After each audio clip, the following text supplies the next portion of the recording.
Hello and welcome to the Free Cheese Game of the Year 2018, Day 2. I'm your Joe Dix, joined by Matt Zellner. Hello. Mark Augustiniak. What's up? Day 2 begins. Day 1's behind us. Our Game of the Year. Our first 4 categories have been chosen and awarded. You can go to thefreecheese.com to see those. Congratulations to all the winners. Today, we are going to celebrate 2018's Best Story, Best Spirit, Best Multiplayer, Best DLC or Expansion, Best Switch Port. Oh. It's going to be a day. You guys ready? Best Story? Let's do it. We're jumping right in? Jumping right in. Why not? All right. Disclaimer. Same as day 1. Oh, thank you. Especially now. Day 2 with Best Story, most likely. Spoilers are abound, so if you start hearing us talk about games you want to get to and you don't want them spoiled, you better play them before you listen. Yeah, and I probably wouldn't think they won't tell me about. We're going to say it. Oh, yeah, so we're going to dive into some stuff. We might dive into spoilers of Nintendo DS games from years ago. Who knows? Specifically may or may not be 2006. true. Yeah. Yep. There it is. All right, so Best Story is our first category of the day. Everything has a story behind it. The way that we are and the way that we were are all made up of a collection of stories. The nominees in this category combined character with narrative in a way that stayed with us. When we find ourselves in an impasse or faced with a choice, the moments in these games ring sound with an answer. We can look to these as allegory in the years that come. These games kept us coming back because we wanted to see how it all ends, and we wanted to be a part of it. Your nominees for Best Story 2018: Marvel's Spider-Man, God of War, Red Dead Redemption 2, Celeste, The Messenger, Tetris Effect. Guys. Hey. Spider-Man's Peter Parker. Oh, shit, dude. You took off his mask. Dude, Doc Ock is Dr. Octavius. What? We told you we were going to spoil stuff, guys. Yeah, you just... Sorry, ears. Man. Correct. All right, so I'm going to start things off. Go ahead. I look at the first 5 nominees, and I'm like, story. Uh-huh. Story. Mm-hmm. And then we get Tetris Effect. Yeah. And there is a journey mode. Yeah. Joe, you put this on the list, I believe, right? That would be correct, Matthew. Please explain. You care if I hip you out for a second? Say hippie out? Yeah. Sure. Dude. Because you're going to have to. Tetris Effect, it's not about what the story tells you. It's about what you tell. Wait, you just started off with no. You just started off, hold on. Before you even proceed, you just started off the best story category with, it doesn't matter what the story tells you. It doesn't. Because you make the story. Your interaction with that game, with the way you become a part of it, and we're all a part of this thing together. That's what the whole Tetris Effect is all about, how connected we are through and through, beginning and end, and how there's so much more to anything than anything. Are you getting that just from this game, or have you always felt that way? About Tetris? Yeah. Dang, that's No. Mark gets it. No. Mark gets it. I'm asking a real question. I mean, Tetris Effect, the themes in this game really lean into the fact that connectivity and that thing and that greater ecosystem, and there's something more. I think a lot of what lends itself to this game. Look, I know we talk about story. I define best story as something with a narrative and characters, and I get that. But like, who's to say we're not all just characters in this one big story called life, man? Fuck with me on that. Don't lean back. You still got to host. I know. There's something to Look, I totally agree that this game it brings out emotion. I think there can be a story in Tetris Effect, not to your degree. There's definitely not a narrative. Let's just start I'm saying, that. so when Shigesato Itoi was asked to make a Mother 4, he said there is no Mother 4. Mother 4 is your life. That's Tetris Effect. Like, the story is That's not... just the lazy answer. Where's Mother 3? No. It's region 3 means Mother 3. What is? You remember? I don't know what Mother 3 is. It never came to America. Oh, my God. No, but I feel like within each level of Tetris Effect, it's like its own little tiny story that's happening it's not a strong one by any means, but there's a little something going on with. But you can I don't know pull what it things is out. exactly. You can extract. You Like can take things from Like the Indians or whatever, and then like they're like on horses, and then it turns Yeah. into other stuff, or like Yeah. the whales or dolphins. They're all swimming, and like maybe Not to mention the last level metamorphosis. right, Yeah. like maybe the lyrics play a part of Yes. it too. If the song does have lyrics, not all Yes. of them do. But I mean, it's just for that moment. Like with me, like I didn't take anything away from that. I was just like, this is a cool interactive music video, and I kind of just left it at that. Look, I agree that the game inflicts emotion and things Yeah. like that, but I have the soundtrack on my phone. I'm not sitting here. But if you're gonna compare it to didn't- all these other ones, Like, it didn't Look. hang in there. Like, I know Red Dead's fresh, but I want to remember Red Dead and its themes forever. Oh, I'm never going to forget Tetris Effect. Tetris Effect did things to me, man. It changed me. I felt like a different person on the other side of Tetris Effect. All this it didn't is change you. It is- affected you. Fuck yeah. all this is just fucking end and Eve with Tetris. I'm not ready to take it off the list yet. Okay. Unless you guys really feel like it should be off the list. No, I was just saying that I think there's just tiny little digestible, very tiny stories. But that's a day. You know what I mean? That's all our days are these tiny little ingestible stories. But throughout the course of many days, you make up years of a life. And That's- throughout, like, Sure. this thing is so, I told you, it's real hippie out. I get it. But when you follow it, you tell me if I'm wrong. I'm not gonna Let's keep say. it on the list. Can we move on? Yeah, let's move on. It's on the list. I'm not gonna say you're right or wrong because I'm not that's saying it's in the top 3 either. I'm just saying we're moving on to the next game. All right. I got it on the list, and it stays on the list. It survived the first round. That's all that matters. Because I got you guys thinking, and that's the important You part. don't have me thinking. I'm looking at 5 other nominees that I feel a lot more strongly about. All right. Where do we start? I have no idea where to start with this one. All right. I don't know. Do we just go through the games at this point? Because I feel like they all have potential. All right. Or is there one that we feel just glancing to just kind of save some time and maybe just bring up some brief bullet points, not to totally ignore the game, but is there anything that we're looking at that we think we should cut right away besides me thinking Tetris Effect? I mean, you'd be wrong if you cut Tetris Effect. But, like, my gut when you ask me that question is to say Spider-Man, but also there's so many good moments in Spider-Man that, like, and it's, I knew back in September exactly the conversation I'm about to have with Mark tonight, but it's fucking Spider-Man. watching it get there, it's the same thing, dude. Like, it's fucking Batman. Batman's always gonna win. It's the Flash. But I watch the Flash every week. I watch Titans every week, or I did before. But like, you watch it, you know what's gonna happen. You always know what's gonna happen because that's what superheroes are. They fucking go through bad shit, they overcome that bad shit, and they win in the end. And that's all this game was. But how? Well, I mean, I wasn't just gonna be that blunt about it either. No, I know, but yeah, like- fucking Doc Ock becoming Doc Ock and watching that all happen, like, we've seen that story, but seeing it done this way, Yeah, where you're that's what I was about to say. Like, it is cool to see Insomniac tell the story a little differently and do things their own way from what you usually expect. Yeah, like, it's not an origin game by any means either. Like, you are playing an experienced Spider-Man, which is good. I like that direction so much. Oh my god, I can't handle another origin. But I guess at the same time, well, it's the fact that you're an active participant I in don't that know. I think story. I'm- That's what makes it different for me this time. yeah. It's that thing where you're like, you know it's gonna happen, you just don't know when it's gonna happen. Yeah, but I mean, Or even how that, like there's one moment I can think of that like I didn't expect, and that was at the very end. Which part, Aunt May? Yeah, or Aunt May. Like I thought he did- would get the cure and she would be fine, but it didn't happen. Yeah. and I that was.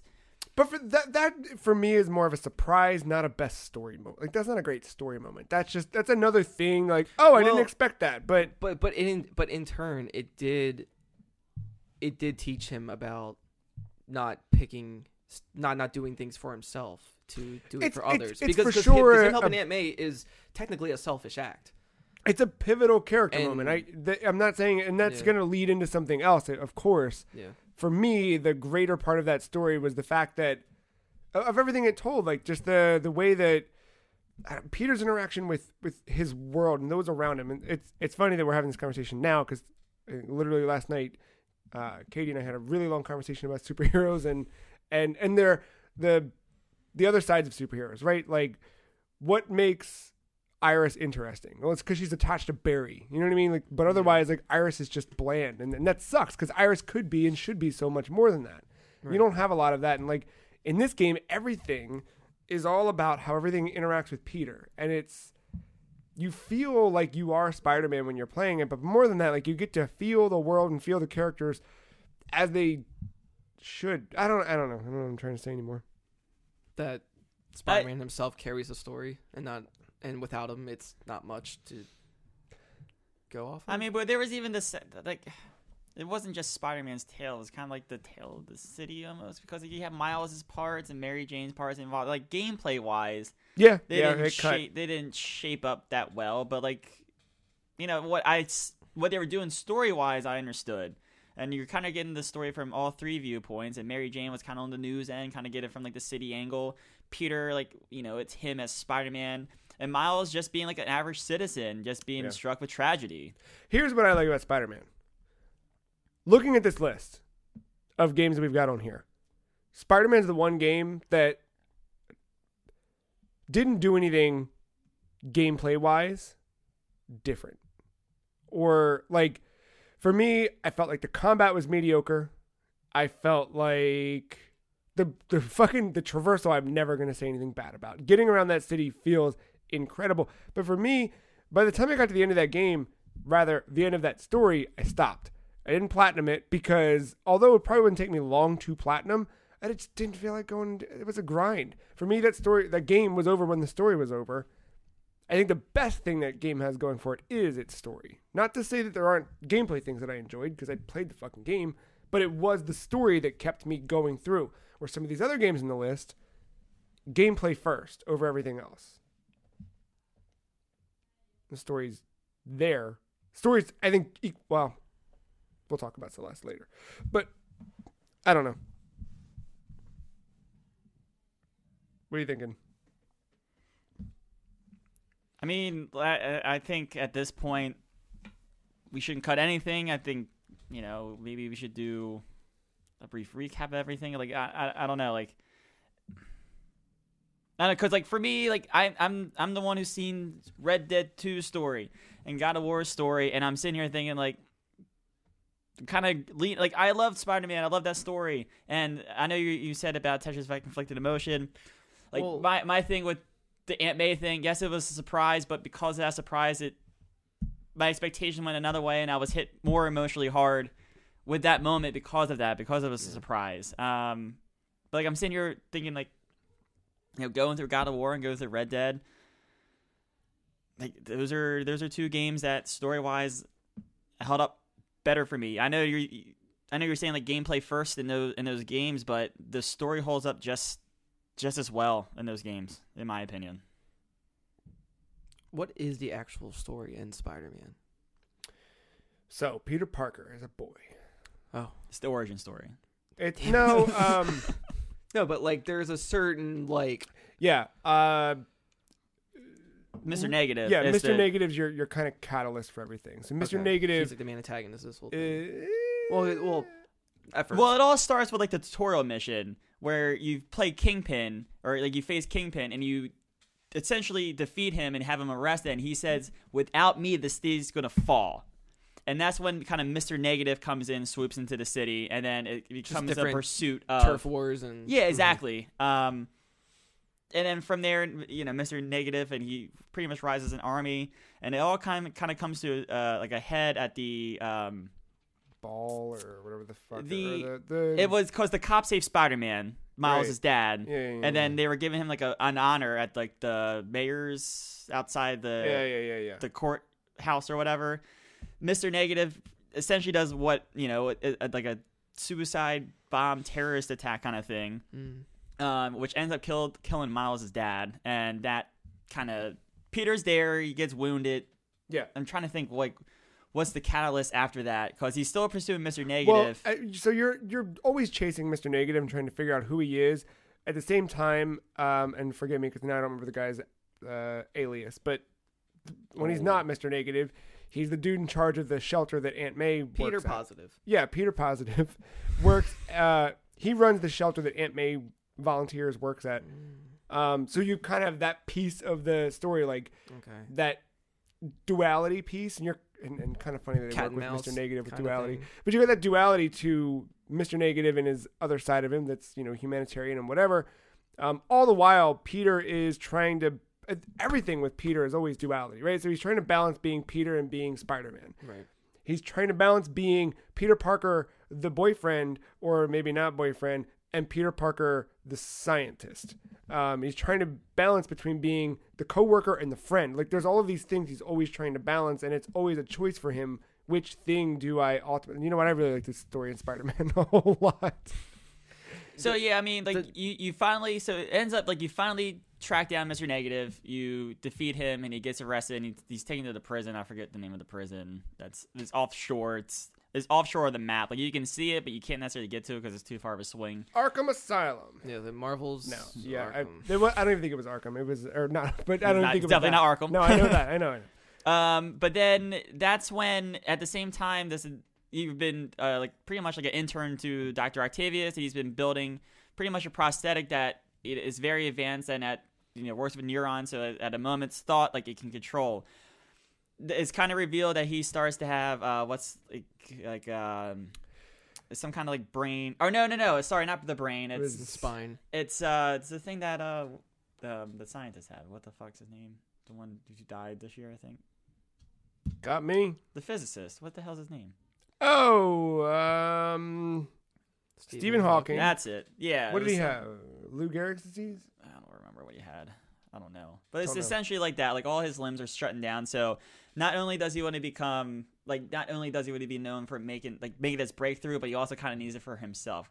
But while all of that's happening to him, Norman Osborn as mayor is saying, taking your funding, go fuck yourself. So Otto is left like without or he will soon be left without a working body. It's already starting to show where he like picks up a coffee cup and can't hold it, so he drops it. That kind of shit. And now you've got his funding being pulled, so he can't afford Peter and he can't afford this and he does all these things, and then he starts taking on contracts for more and more nefarious people just because he needs the money and needs the work coming in, and then it leads to the point where he's starting. Peter walks in one day and he's like, "What are you doing, Doc?" And he's got this fucking arm that comes at him, and he's like, and because but Peter has no idea because it's fucking Doc Ock. Right. Oh, it's real good. Yeah. And So does this story like transition between villain to villain? So that's what happens. The robotics are starting to affect his neurons. It's starting to like attract this aggressive behavior in his brain. You can see where the building the Doc Ock becomes, and then finally Doc Ock kind of becomes Doc Ock in front of Peter's eyes, and then Peter does a good job of like calming him down and like thinking like, hey, like don't stop, like you're still that man, we'll make your body is just a physical thing. We can still make your brain like whatever. Like he found a way to calm him down. Peter leaves. Octavius is fine, and then the catalyst to make everything happen, Norman Osborn appears on the screen. I forgot what he was announcing specifically, but it's enough to spark him, and then Doc Ock becomes Doc Ock. Yeah. The next scene kind of plays out where they're saying there's a big prison break, or there's a big fiasco happening at the prison. You go there, and as you're going there, the woman cop that you've been helping this entire time, I forget her name. Is it She's Yuri the or captain. something? Yeah, Yuri Watanabe. That sounds right. Yep. She's like, all right, so like Rhino's out. We've seen Vultures. I don't know. If yeah, we've seen the Sinister Six is out. Yep. And so like you're kind of going around and you start to run into them, and everything kind of comes to a head, and it's pretty much the E3 demo. Right. Because it ends with like you, and they don't show who you. Right. is. Right. You is Doc Ock. Doc Ock. Yeah. And he comes up, and then he says, I forget what he says, but he pretty much kicks Peter or Spider-Man into the ocean. Yuri rescues him, and then that's when the last act of the game comes in, and is you essentially trying to take down each piece of the Sinister Six leading up to Dakok. Dude, Cinesticks. Fuck yeah, Cinesticks. Sorry. But yeah, so you fight all them, and then you... something about a cure? Oh, that's where the Norman Osborn thing. He has this. Well, what's that? What's the remedy thing? GH something or other. I don't know. I forgot what the purpose of it was, but if it's used the wrong way, like if it's mishandled and it's broken or something like that, a disease will come across New York. Yep. They break it or make it into a biological weapon, and the disease starts spreading over New York, which further kind of goes into the last act. Yeah. They bring in like an outside cop unit that's called Sable with this lieutenant that's a dick to you for no reason, and she becomes like an enemy. And then the whole last act, the streets are just violent with criminals from the prison, these Sable people, and then even the cops are against you, I think. No, who is it? It's just regular thugs. I'm trying to think of the hideouts. Yeah, because it's just Mr. break. Negative's Yeah, people. yeah. Yeah, and then you take them down one by one or in these dynamic boss fights, and you get to Dakok. I forget how you get the cure. I don't remember. But you fight him, and I think you fight him for it, right? Probably. Yeah, and you kind of let him fall, and then it turns out he knew Peter was Spider-Man the entire time from the time he was repairing the suit in the first act. Yeah, that was a pretty good twist. And then he was like, I'll tell...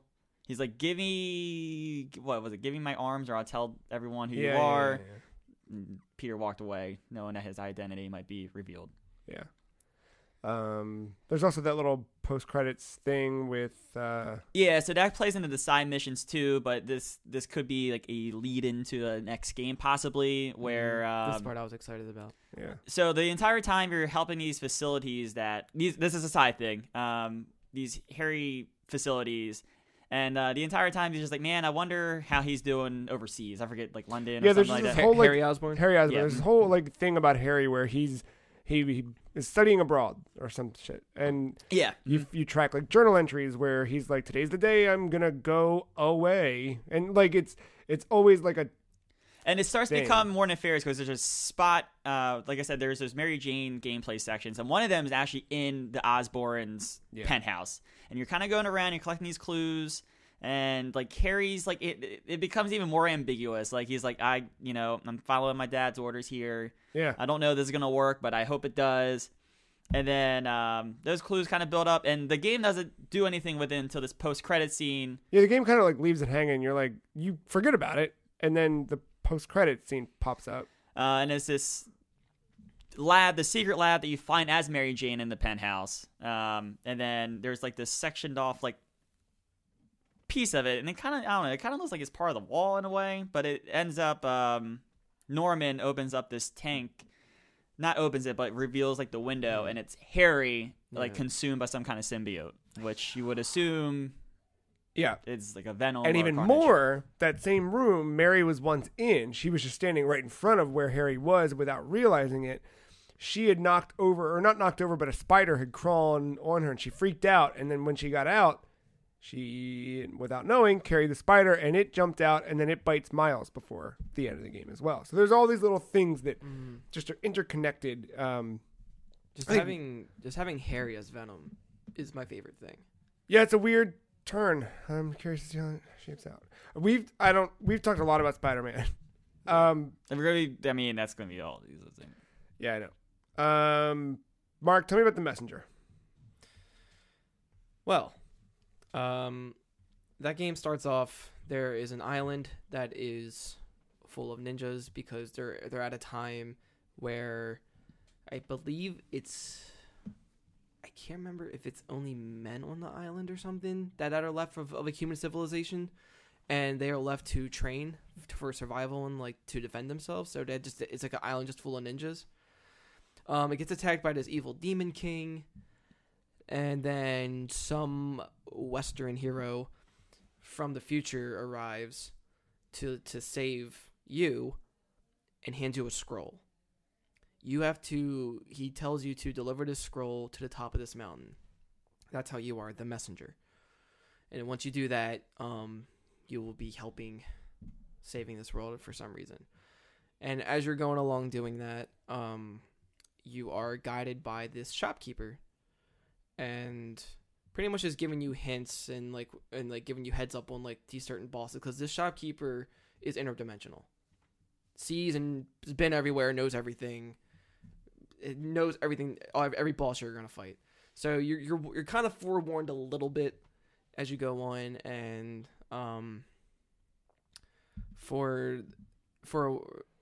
so I guess a game mechanic and story kind of combine here, where you can flip between the 8-bit and 16-bit style Right. stuff, and that's you going through a time portal. That's you going into the future. So, but in order to get to that point, for a good portion of this game, it's optional, Mm-hmm. but they kind of want you to do it at the same time. There's a wardrobe you can't open, Mm-hmm.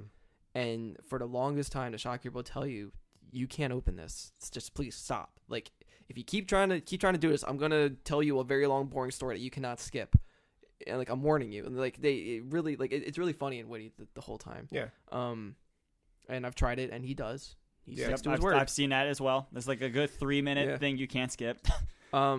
Well, it gets to a part where you go through this trial in order to go into the future, and it's like this giant castle at the top of the mountain that they've summoned that has that the shopkeeper, like him and his two other like friends that kind of all look the same, these interdimensional time people. This is their castle, and you have to go through the trials in order to be like worthy of whatever, I guess, to like go into the future or whatnot, I guess, to be like the messenger or whatever. So it turns out the scroll, well, before that, he tells you to open the wardrobe. Oh, you finally get to You it. finally open it. It's an extra robe in there to wear, because for a second you have to be the shopkeeper. That's fucking cool. And there's a like Ninja Gaiden joke in the beginning of the game. Where the shopkeeper tells you, he was like, why do I have like this ability or whatever? He's like, I don't know. I remember this guy, John Gaiden, liked it a while back, and he was like, what? He's like, don't worry about it. He's like, the players will know, but they'll appreciate this joke.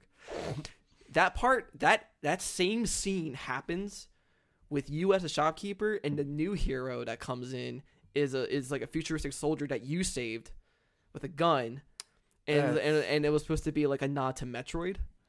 And so that whole conversation happens again, basically, but all like Metroid related. But the only difference here is that you lived, and that hero did not live because you didn't like guide them right or something. Like you missed some crucial information for them. Yeah. So now it's back up to you again to still be the messenger and save, fix everything, when you were probably supposed to pass it on. And so you open the scroll now, and the scroll ended up being a map. You were supposed to use it this entire time. That's pretty good. And he was like, why? What did you think? It was some sort of like sacred text? Or no, like it was a map. So from this point, the game goes from being a 2D action side scroller to a Metroidvania. Oh shit. So now all the levels that you've gone through, you can now go back and forth in between, explore new areas in the future and past. You have to collect all these music notes to open up this music box. Because in it, like, I didn't get further enough to fully complete it, so I did like rely on Wikipedia for a second. But in the music box is a prison of a man known as the Phantom, who had become infected with a curse and created the time-traveling scroll in an attempt to stop it. This resulted in a 500-year-old mission passed down to several messengers from various eras. Venturing inside the music box, the messenger finds the Phantom, defeats the curse possessing him, and rescues him. The curse breaks loose, but the messenger and the mages team up together to destroy it, putting an end to the curse. So it's a very, beat the evil force, save the land type thing. But just that process of the whole thing was just like a fun, tongue-in-cheek, not what you expected way of approaching it all. Yeah. And it really messes with the whole like time travel aspect a lot too.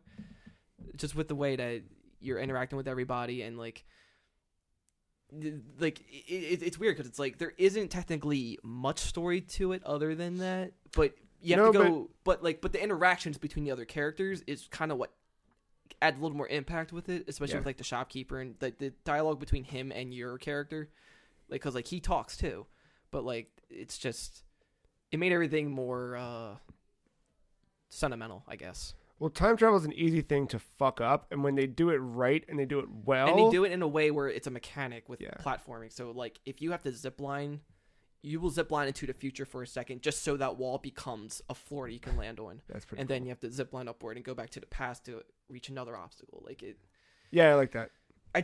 yeah, like, it's not really the story, but I really like that it turned from one game genre to another. I like that too. But yeah, it was just about passing down this scroll that is apparently just a fucking map.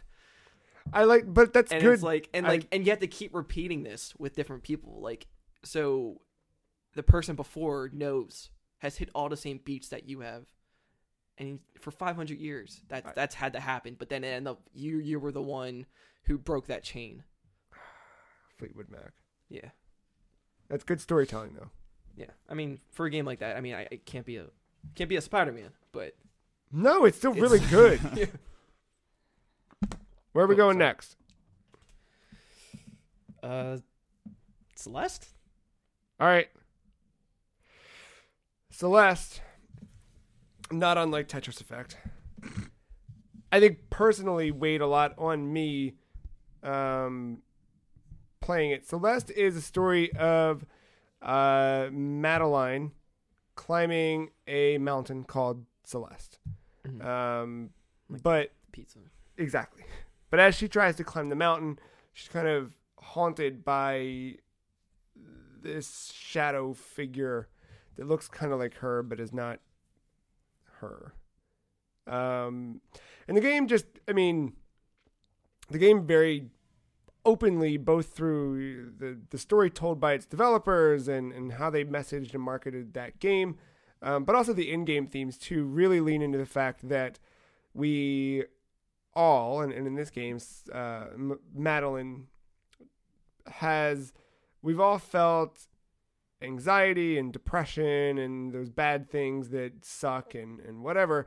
And the game was all about how until Madeline fully confronted the piece of herself and learned to embrace it, she couldn't really get to the top of the mountain.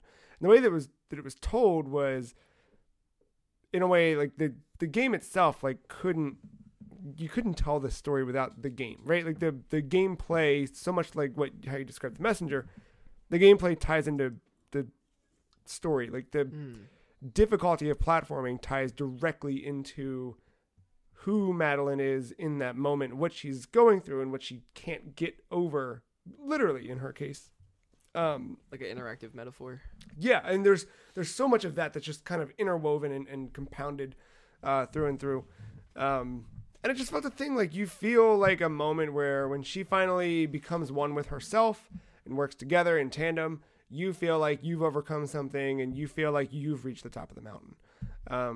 And it was that kind of thing where it transcends the game a little bit. Right.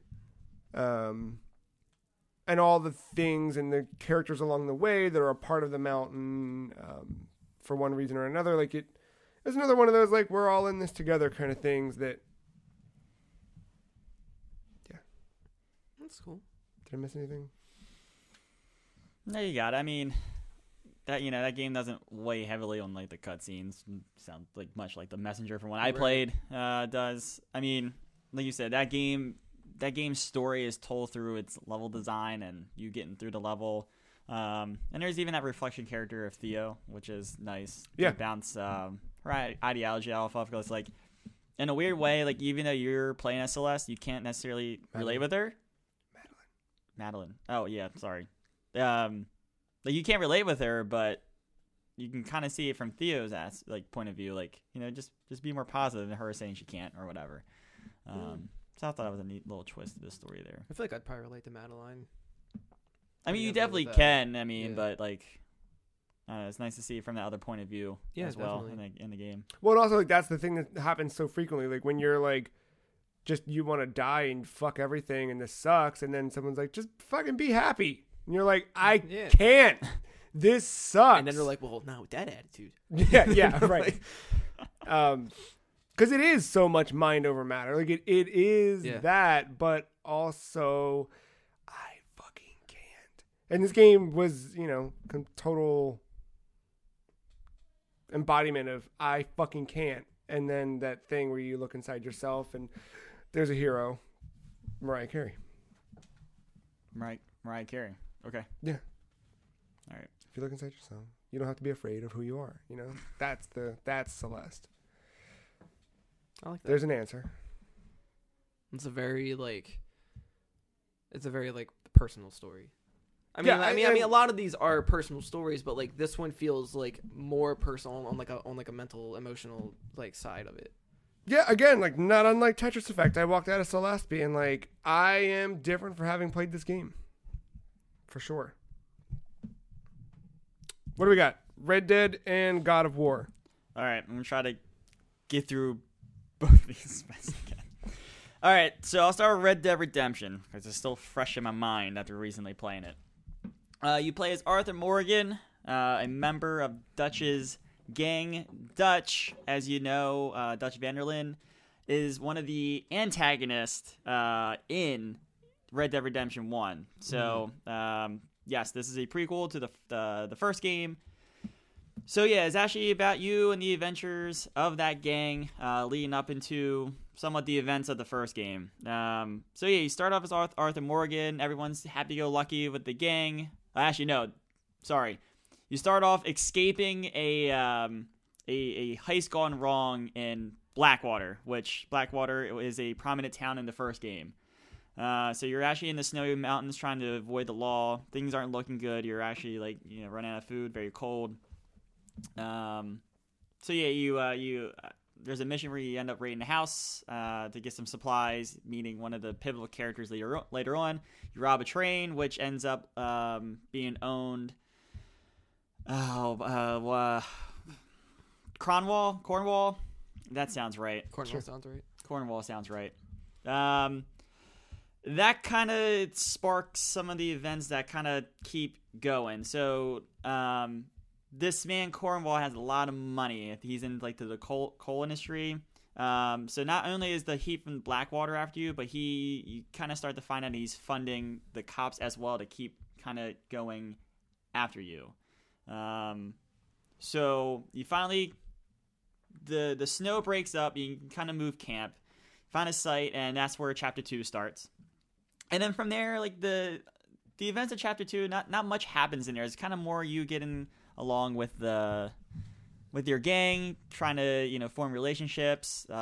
You're playing along. You're doing these missions with Dutch, Hosea, like all these guys. They all just seem like, yeah, they're gang members and you're deep down, but you can get along with them. You can kind of relate to them, and even and this is one of the greatest parts of this game is like 3 of the gang members turn into like the biggest piles of shit in the next game, but knowing that, you still relate and kind of start to like these characters in a weird way. Yeah, like their whole point of even doing all this is that they don't want to conform to the ways of the development in the West with like the government taking over. Things are evolving and moving on. They want to be wild and free. They want to have that freedom still. Yeah, they don't want society. They don't want like a settled. So they got to band together basically as this little dysfunctional family to survive together and do what they got to do. Yeah, and there's rival gangs kind of around fighting for that same kind of territory. Like the O'Driscolls are the major part of it. Okay, so you're kind of hanging out in this town nearby, the first camp, and Cornwall and a group of cops come and kind of corner you in the town. You make it out, but it's time to move camp, and you'll kind of notice a trend here. Every time you move camp is a new chapter. So you move camp kind of towards the swampish areas. You kind of keep playing along, like trying to evade the cops, but you're trying to figure out how to make money to kind of make a big move somewhere. And that's where Dutch starts kind of getting that idea of like, one more big heist or one more big score and we can make the move. And, maybe America's not going to be for us. Maybe go to Mexico or maybe go to like Cuba or something like that. And you start kind of, and you're kind of right outside this town where there's 2 rival families, and you start manipulating them, thinking like, they keep talking about this big gold settlement that they're fighting about. That's the whole reason why these families are fighting. And you start trying to manipulate the families. It turns out like one of the sons of the head of the family is like the sheriff in town. So you manipulate him, you become deputies, and you just kind of keep going back and forth trying to manipulate each other. Everything kind of goes sour though. You kind of start to do like the main, like kind of like try to get the score and get out. Things start to kind of backfire, and John Marsden's son Jack is kidnapped by one of the Braithwaite family, and that's when things kind of start to go sour. There's also a moment in this chapter where Arthur is actually taken after a bad meetup with the O'Driscolls, trying to like make peace. He has to escape himself. No one ever comes to rescue him. Keep that in mind later down the road. Okay. So at the end of chapter 3, you, in this grand moment, you all ride as a gang to the Braithwaite Manor and essentially go in, kick ass, kill all the family, leaving just pretty much the head woman of the family crying with her mansion on fire. The boy's not in there. I think they say the name of the person that took them is Mr. Bronte at this point. Mr. Bronte is located in the main city in this game, Saint Denis, and that takes us to chapter 4 where we move camp again. We find a house that's actually kind of nearby. It's kind of all like worn down because the family in there before was kind of like shot down or whatever. But it's big enough to hold the gang, and so they move into there. And then the whole arc in Saint Denis happens. You're trying to take on this man, Mr. Bronte. You're trying to do him favors to give him his Jack's son back. Or John's son back. He seems like a nice guy, but you kind of know there's like an edge to him. You get the son back, but he's kind of starts to fuck you over with some bad advice. It leads to the end of chapter 4 where there's a big heist on a bank that he kind of gave you some. No, sorry, it was the tram station heist. He gave you some bad information that there was a lot of money in this train station. You go in there, you rob it. There's like nothing. There's like $20 if that. So that kind of starts to bring some heat on you. You then decide like, all right, we're desperate. We got to get this big score. So you guys decide to rob a bank in Saint Denis. You go and rob the bank, and that's when shit really hits the fan. Deaths kind of start happening. It turns sour. Essentially, Johnny gets arrested. There's a couple of character deaths. Give me a second here. I need to find the character deaths because I haven't written down because I knew this was going to be a lot. Sorry. Where am I at? Oh god, our days got mixed up. I mean, I guess I'm breaking kayfabe a little bit here. I know. I'm sorry. It was only a matter of time before people started getting picked off one by one. Yeah, I mean, you kind of saw that coming, and some deaths already kind of started to happen. But yeah, essentially, you go down like Charles is killed, Hosea is killed, and then John is taken prisoner. But that kind of happens as you're kind of trying to escape with Charles, and that's when Charles is shot. So Arthur's kind of preoccupied with that. Dutch comes up, says John is arrested. You just kind of take his advice, and you kind of hide out in a rundown building until nightfall. And in one of the craziest things that happen in this game, you go into a boat that's going to Cuba to just try to escape the heat for a little bit, and the ship sinks, and you wash up along the shores of Guarma, where you're then taken captive in Guarma. And chapter 5 is about you getting out of Guarma to return home. Jesus.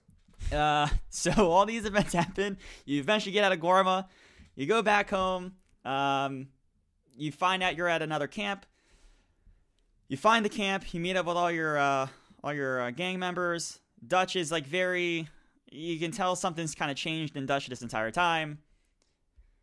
But very early on in the chapter, the cops show up and raid the camp, and it was like almost like eerily too well timed. Yeah. So you get out of that, but Dutch is convinced there's a rat in the group. Not too long after that, this woman who's been part of the gang kind of shows up and said, I told them everything, blah, blah, blah. Well, we end up killing her. And Dutch kind of feels at peace, but there's just this rough side of Dutch. Back in Guarma, he started killing people when he didn't have to. And it kind of leads to him wanting to get revenge on Bronte.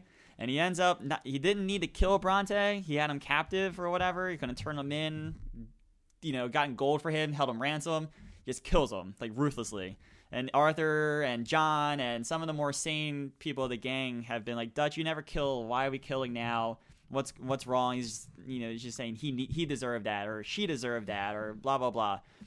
Dutch is starting to unwind. No, I didn't know he never killed before. I was he did kill, but only when he needed to. He always preached don't kill out of spite or out of anything like that. And then finally, it starts to turn into, well, we got to get John back, and Dutch is like, no, we don't need to, like, it's not the time for Dutch. We need to plan our next move, whatever. So Arthur and Sadie, who ends up being the girl you rescue from the cabin in the first chapter, who turns into a badass, by the way. You actually go and rescue John yourself. There's this cool hot air balloon mission, where you fly over this like maximum security prison, scout them out, and then you like row in and just fucking bust John out. You return back to camp with John, and Dutch is like not happy to see John. And then weirdly, like, you would think, is Jack rescued at this point? Huh? Is Jack rescued at this point? Yes, Jack. Jack is rescued. Abigail's still around and all that good stuff. But Dutch is like eerily like, why is he back? Why did you guys betray me like that? And Arthur's like, dude, we had to go get him. He's our brother. He's not happy though. And it just so happens at the same time there's this concurrent story happening with the Native Americans up north on the map, where they're dealing with the government to try to, you keep getting bounced around with their land and not getting the resources they need to survive. So Arthur starts kind of helping them. Dutch kind of catches wind of the situation and manipulates the son of the chief to like start betraying the government and doing things that really make sure like the Native Americans get fucked up. And his cause for that is because he wants to use it as a distraction for him to get out and try to get a score and go to Cuba or wherever the hell he wants to go. Jeez. Finally, things start to wrap up. There's one. Dutch says there's a heist on a train. If we take the train, there's enough money there, and we can get out and go live our lives elsewhere outside the United States. Meanwhile, like, these last couple chapters have been a character named Micah who is becoming like, he was a dirtbag from the start. Even like the first mission, he shoots up a town for no reason to get his guns. He shoots up a whole town to find his weapons. Like, that's your introduction to the character. So like, he's been feeding more into Dutch's ear than Arthur and John have. So you can kind of like relate the bad influence to that. Yeah. They kind of plan out this train heist. You go and do it. John is captured once again. And you don't know, like, he kind of like got shot in the arm and kind of fell off, but you just kind of imagine he's captured or maybe left for dead or something like that. Dutch says, I'm going to go get him. You end up taking the money and you go back to camp. And on your way to camp, you find out that the cops have raided the actual camp, and Jack got out, but they got Abigail. And Dutch and Micah are like, well, she's just a woman. That's just a trap for us to go get, to get us. We're getting out of here while we still can. And Arthur and Sadie are like, no, you can't leave. She's one of us. Like, even though she's a woman, she's one of us, man. So you go and rescue her. The chief of the whole operation ends up being in that building. You get into a tussle. You end up killing him, but before you kill him, he says that, like, Arthur says something about that woman being the rat, and that guy was like, oh, no, she barely told us anything. We kicked her out because she was useless. Guy who told us everything was Micah, the one who's been getting close to Dutch this entire time, and a nice swing of events. So that leads into what is considered a last mission called Red Dead Redemption. And it's you going back to camp. So before that, Arthur says goodbye to Sadie, and and Abigail for the final time because I just realized I forgot to tell you. In Chapter 4, when you're in Saint Denis, Arthur is diagnosed with tuberculosis. Shit. So his lungs are starting to give out, and his coughing becomes more prevalent as the game goes along. And he's like really coughing now. And in this great little set piece, it's you after you say goodbye to Abigail and Sadie for the last time, and they kind of know what's going on. It's this beautiful thing from that song you heard from the VGAs, like the last one with like some of the lyrics involved. Yeah. It was that, and then it was like playing in the audio feed, like some of the things Arthur has said to Dutch, and just some of the memories of the entire game. So you finally get back to the camp. There's a fucking Mexican standoff between Dutch, Micah, and Arthur. Fucking John comes hobbling along in the camp yelling, "Dutch, you left me. You left me. You son of a bitch, you left me."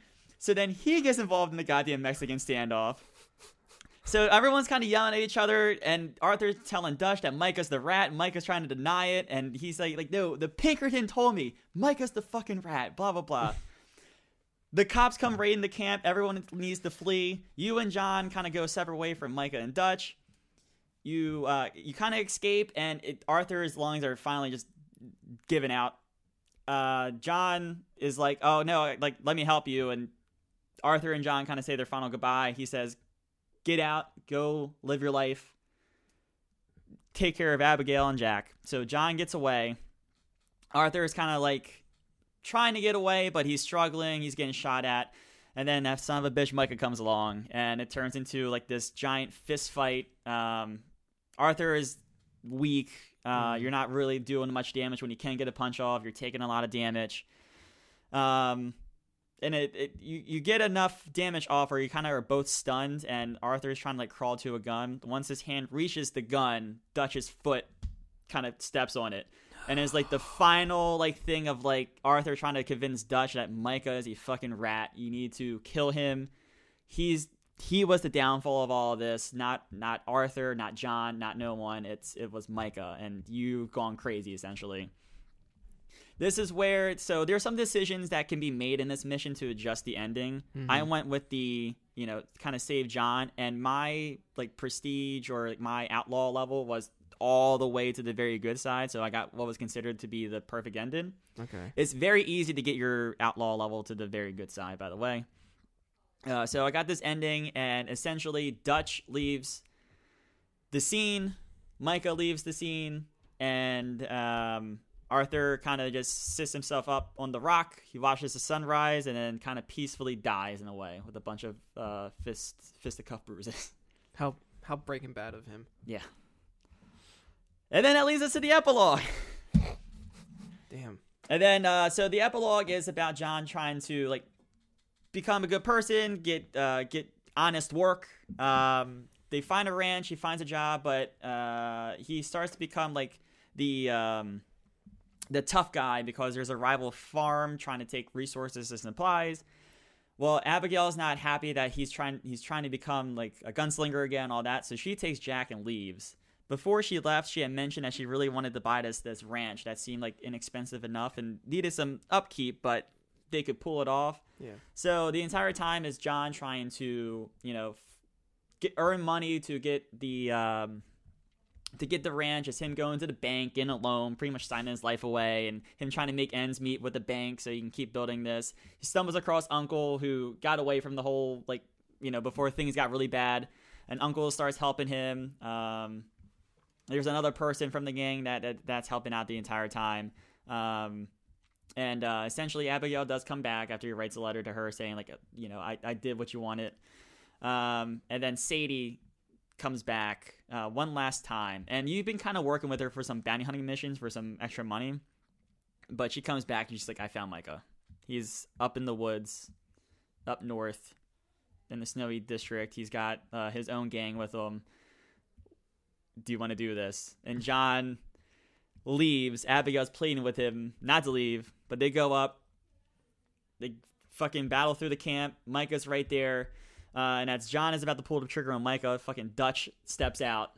Evidently, they were together this entire time, or at least for the moment. And after John pretty much pleading the same way Arthur did, in a turn of events after Micah's about to pull the trigger, Dutch shoots Micah. And they really don't even exchange words, John and Dutch. Dutch just kind of walks away. And that's the last time John sees Dutch until the events of Red Dead 1. You go back to your home, tell Abigail it's kind of all over. You end up proposing to her, and then credits finally fucking roll. So you never reach Blackwater in this. That's only in Red Dead So 1. in the epilogue, so the entire game, like Blackwater is like red listed. Like if you go there, like you're gonna get fucking killed right away. Right, yeah. The epilogue, Blackwater's finally like not red. You can go in. Because that's like one of the final places in first Red Dead. Correct, and it's going to be like the Where last you- place you end up, and that's actually like right off the shore, right there on Blackwater is where you propose to Abigail. Oh, okay. Nice. Sorry that took forever. It's all right. Take a deep breath. I know, because I'm about to do it again, right? Tell us about God of War. All right, God of War. It's a story about a man and a boy. There it is. That's about it. There you go. Done. All right. So Tetris Effect is our best story for 2018. God damn. All right. Hold on. I'm going to give you a break. All right, thank All right. Take a break. I'm going to take Tetris Effect off the list. If my rambling was worth all that. No, look, Tetris Effect is a very personal story. It meant something to me personally, and I put it on here because I think in some weird way it makes sense. I know it's a little meta and weird, I get but that. I will also remove it from the list. To update everyone at home, I know. I'm just trying No, to I give know, you I a just- fucking it's just break. like- That's all. Marvel Spider-Man, God of War, Red Dead Redemption 2, Celeste, and The Messenger. Let's hear about God of War. All Why right. it might be the best story of 2018. So God of War is essentially a sequel to the other God of War games. However, it takes place in the Nordic god culture. THQ? We didn't even think about that. Story of the year. This is how Nordic games came to be. Done. So it's held in the realms of Midgard and all the surrounding realms. So the game starts with you pretty much cremating Kratos' wife, and her last wish was that her ashes be spread upon the highest peak in all the realms. Thanks. Give me a fucking chore. Great. So Not it's only is like- my wife dead, but now I gotta go climb a bunch of shit. and you think, we know where the highest mountain is. It's over there. Sure. It's going to be an adventure, but we'll get there. So you and Atreus, who is Boy, Boy. I will forever refer Right. to him as Boy at this point on. Right. Kratos and Boy, and Kratos is unsure whether or not he wants to embark on this adventure yet because he doesn't think Boy is ready. So they go out hunting, and Boy fails, and they kind of go back home, and Boy is kind of like salty about it, and Kratos is like, in due time. Well, during that conversation, there's a knock on the door. There's a strange figure, and it turns into this epic boss fight because this mysterious man, you don't know his name yet. He's a motherfucker. This mysterious man is looking for someone in particular. He wants to have a conversation with that person. You kind of think it's Kratos, but it doesn't turn out to be Kratos, and I'll explain why later.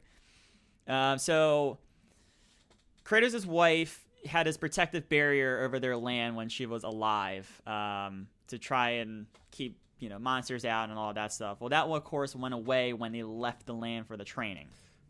Got it. And this is all happening after he's already been Greek Kratos. Correct. This is a follow up to those games. This was a dude who was just brutal.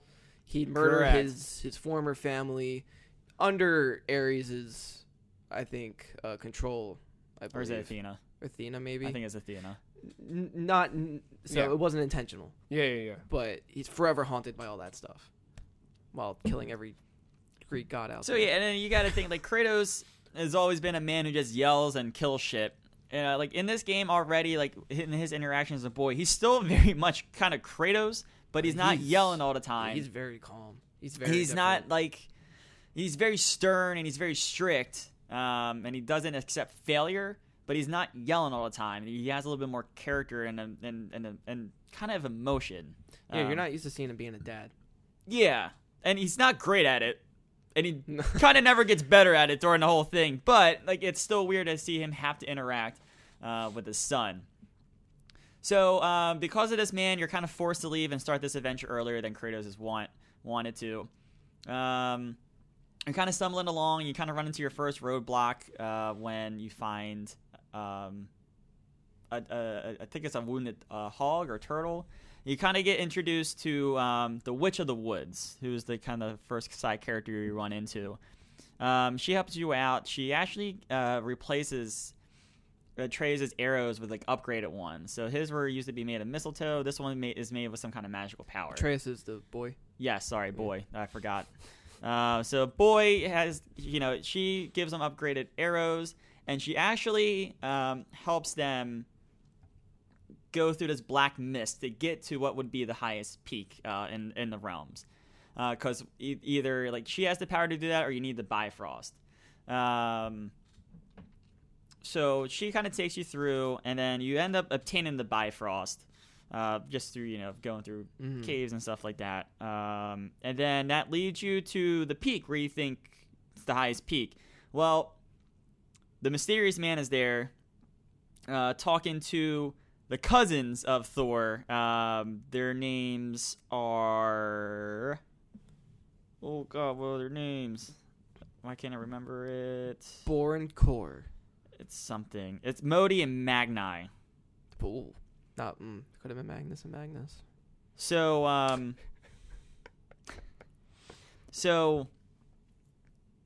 then they're talking to this imprisoned guy on a tree, and it turns out his name is Mimir. He used to be like this old wise god, and then they kind of just put him into a tree and just torture him because Odin likes doing it. So, but he knows all this stuff about the realm. So you get up there, and Kratos is kind of figuring out that like it's not the highest peak. He can't. This isn't the place to throw the ashes. And Mimir is kind of like telling him like, oh no, the highest peak is in Jotunheim, and it requires all these components to try and get there. And he's like, I can help guide you, but this is what you must like. All right, yeah, his eye does something to unlock the things you need to get the components to go to Jotunheim. And he's like, all right, so you can't, I'm stuck to this tree through magic. Cut off my head and take me back to the Witch of the Woods. So Cool. in the most fucking bizarre moment in this game, you're fucking going at his head with an axe, cuts it off, and you carry it all the way back to the Witch of the Woods, who revives him. And essentially now you have a talking head on your hip for the rest of the game, who just spats out like Nordic information, Okay. is a Lollipop guide. chainsaw. So he is pretty dope. So Kratos, when he goes back, Mimir tells him that that's Freya. And if you're not familiar with Nordic culture, Freya, depend on which Nordic culture you look at, because that was kind of confusing for me when I first looked it up. Freya is Odin's wife, or ex-wife in this game. Okay. So you begin to distrust her a little bit, and so Atreus and Kratos kind of go away, but they're kind of like at ease with one another. Kratos, being Kratos, doesn't trust her still, but things are friendly for the most part. So they go ahead, they start recovering these items from Jotunheim. But in one of the passages where you need to get these components, you run into the cousins, and it turns into a boss fight. And you kill the one, but the other one gets some attacks in on Atreus, and he doesn't rebound right away. He starts having this like mental breakdown from what Freya tells Kratos when he takes, because he doesn't know what to do, so he immediately just takes Atreus back to Freya to try to help. And he's having like this mental stipulation, like subconsciously while he's knocked out, because he doesn't know that he's a god and he's mortal, because he's half and half. And so in order to free him, or in order to heal him, Kratos must get the heart. What is it? It's some kind of heart from a demon in Helheim. Helheim is Nordic gods' hell. It's frozen, though. The Leviathan axe does not do well against ice. So Kratos decides he needs to go home. And when he goes home, he finds his old friends, the Blaze of Chaos. Oh, Slayer.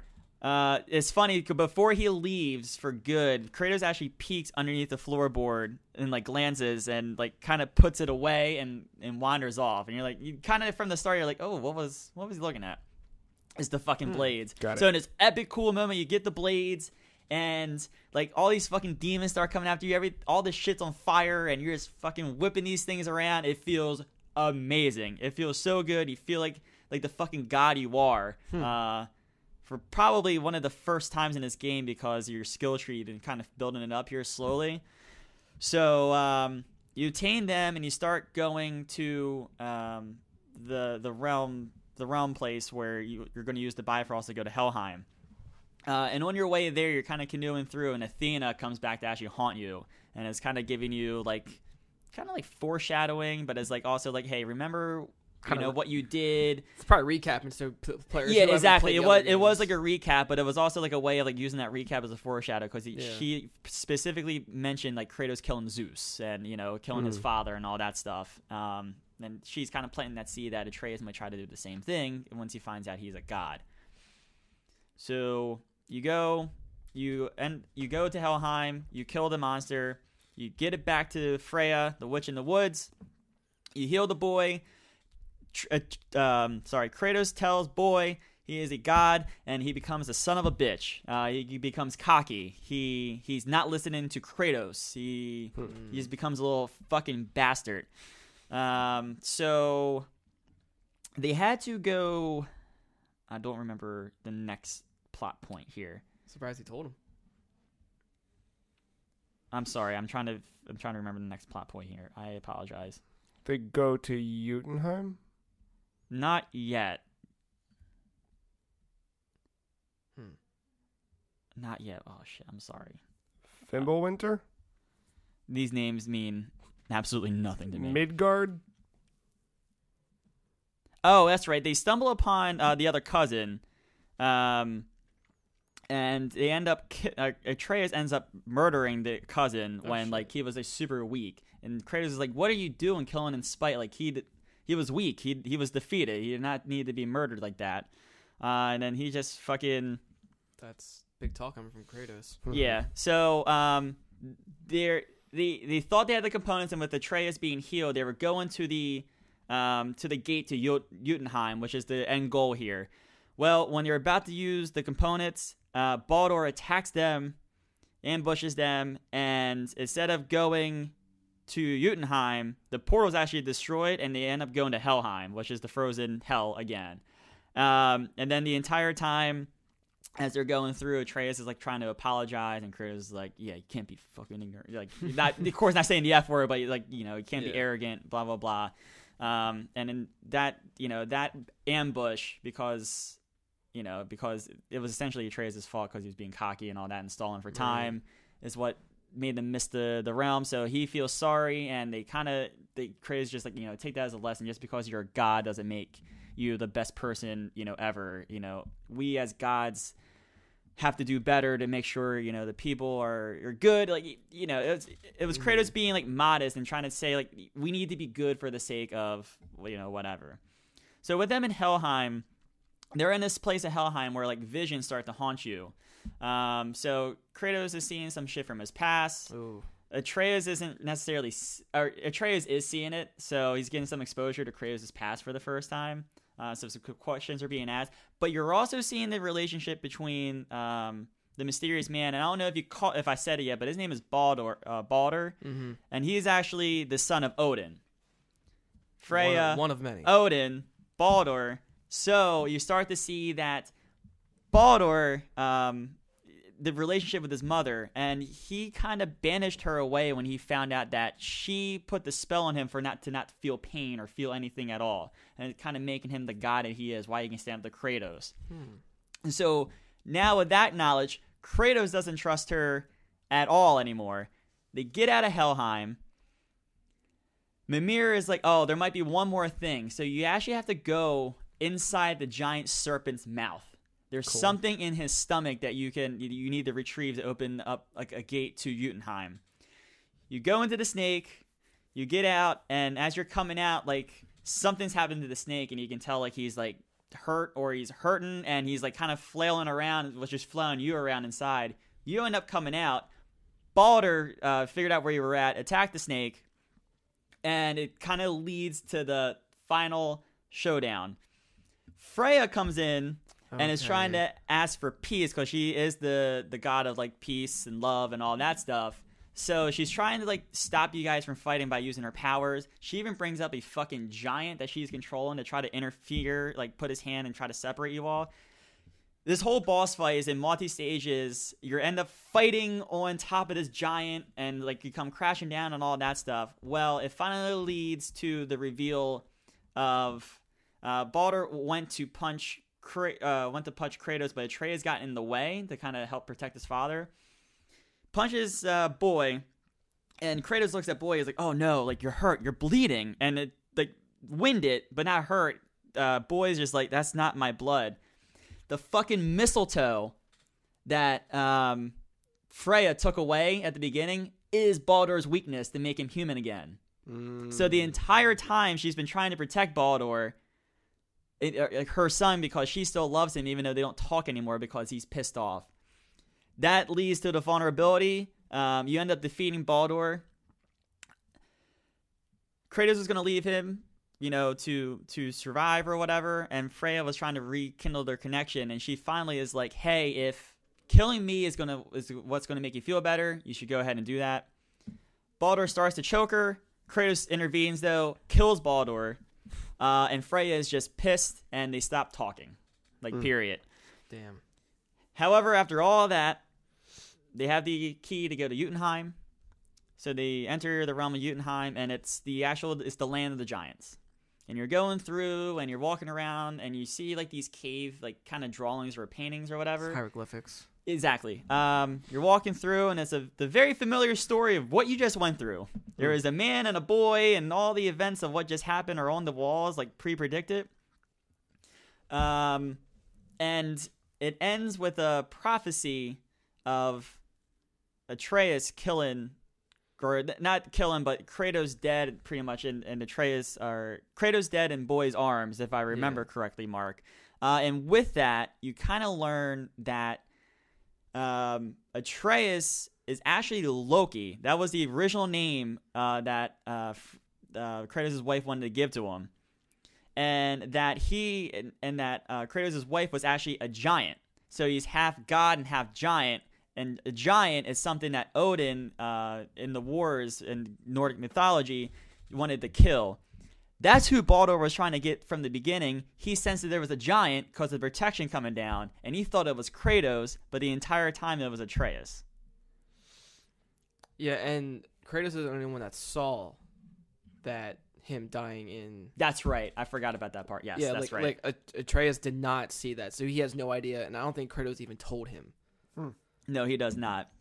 So after all that big reveal, the credits are rolling, and you're walking back through the mountain, and they're kind of talking, Kratos and Atreus, about this revelation about Mom and why she made us do it, and there's kind of exchanging this emotional impact at the moment, and then Kratos is just like, all right, let's go home. And so you can kind of do whatever at this point. You can start exploring the realms, do the Valkyrie missions, whatever, but you should go home. Because when you go home, Atreus is like, all right, we should go to sleep. It's been a long journey. You rest, and in this shockingly vivid dream, there's a fucking knock on the door. A few years later, there's a knock on the door in this fucking storm. The door rips open, and you see this bolt of lightning and the fucking hammer at the hip. And it kind of ends like that, and Atreus wakes up and tells Kratos about it, and Kratos is just like, that's a fight for tomorrow, but today we go out and explore. And that's how the end of the story of God of War. That's pretty badass. That just leaves me like, so with this sequel, because I feel like there's gonna be one. It's like, is he gonna? Who's gonna kill who? So we're starting to break down the God of War story. My only gripe with that story was the entire time I was like, oh man, I want to see Thor, because they keep talking about him like he's part of fucking, the main part of it. Like, where's Thor? I can't wait for the boss fight for Thor. I guess they had to and then build it up. It never happened. I wasn't disappointed. Yeah. because I kind of forgot about it because of the whole fucking epicness of the end of that, and then I was reminded that I never thought fought Thor. I was like, God damn it. Yeah. But it sets up for a sequel, much like what Spider-Man does in the same realm, Yeah, where yeah. where like the It kind story of itself is wrapped up, but the epilogue kind of teases some It stuff. kind of gave me like a Last of Us vibe with the ending because of him like not telling Mm-hmm. the boy about that, and it's Yeah. like, oh, fuck, that's gonna break them. That's gonna be an issue. Well, now, Yeah, now we get to the tough part after an hour and 15 minutes. and then we have 4 more categories. I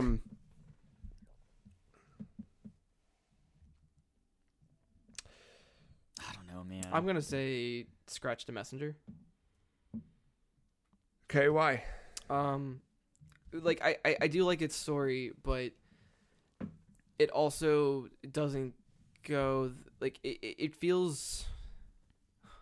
I don't want to like denounce it in any way, but in comparison to these other ones, it's not as fleshed out.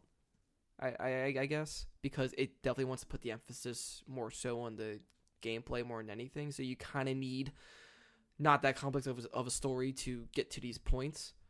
But I think what it does a good job of keeping it simple, but yet if you want to make it complex, then that's more so in a dialogue and interaction between the characters. That doesn't necessarily advance the story, but to get more attached to the characters, I think that's where it ranks higher to me. The story is just very like it is enjoyable. It does get a little, like adventurous. There is some humor put into it as well. It does like a pretty nice balance of that, but it doesn't impact me the way that God of War or Red Dead or Spider-Man would even impact me. Like I can honestly say that. I'm gonna say the same about Celeste. Like Celeste is a really good story, and again, a really personal story, but one that is not as impactful without the gameplay complementing it. Yeah. We cool to cut both of those? I'm cool with that. That's fun. So now, Spider-Man God of War and Red Dead Redemption 2, one of these will win, one of these, or two of these become our runners-up. I mean, Matt, you played all 3 of these. I kind of had to feel it. Kill your babies. I don't know. Like I fucking love Spider-Man. I love that story. I just watched know the like ending to 2 of these. it kind of like I know it did some things to kind of divert some expectations, but like knowing the story, I think that weakens it for me. Just Spider-Man? seeing, just seeing that story that does not take away from that game. That game's fucking awesome. And I loved every second of it. And of the 3 games that are listed, I fucking platinum that game because it's amazing. Yeah. But I don't know. I could literally probably do a coin flip between God of War and Red Dead Redemption 2. And I don't like from what I told you. What do you guys think? My take on each one, just small little. I'll keep it short. Or if you have any questions about things that happen along the way, I know I probably didn't touch every detail. Like the thing with Spider-Man is that with me, it's something somewhat pre-established.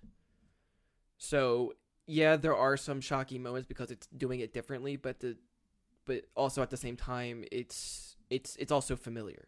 Right. Same kind of goes with Red Dead, and that's only because it's a prequel. And that's my issue with prequels is that you kind of know what to expect. Right, you know where the status quo sits at the beginning of the other game. But it is cool seeing how that all happens and what makes what and all that. And what I think Red Dead does shockingly well, like in my opinion, is like it still surprises you. Dutch is a piece of shit. but you don't know when. Who's the first? Brad. What's the first? Williamson. Bill Williamson. Bill. Like he's a piece of shit too. Yeah. And the other one said Javier.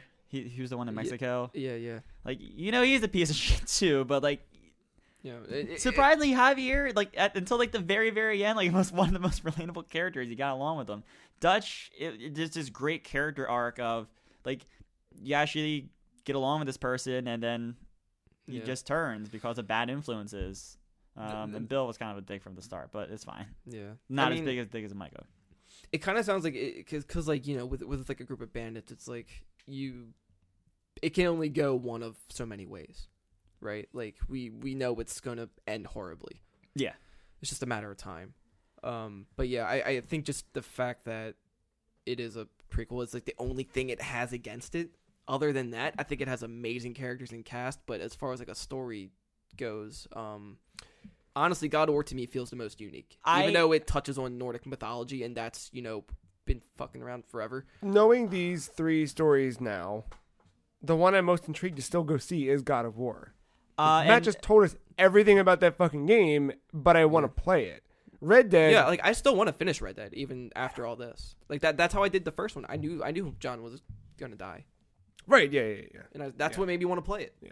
And like, I know like I recapped the story, but also something God of War did incredibly unique, and I don't know why I didn't think to say this earlier, is the way the story is told. God of War is essentially fucking told in one giant long take.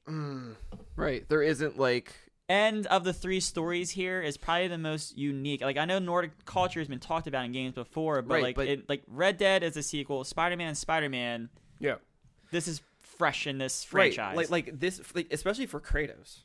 Like, yes, and like coming from that background and just it's just not just a change on him, but just everything. So I can see why Game Awards picked that. But story wise, for right now, this one definitely stands out. Yeah, God of War it is. All right. God of War is 2018's best story, Right, with runners-up Good Marvel job, Matt. Spider-Man and Red Dead Redemption 2. Take a break. Next category. Speaking of next category, we got another heavy one here. Tune in. We got another hour and 20 to go.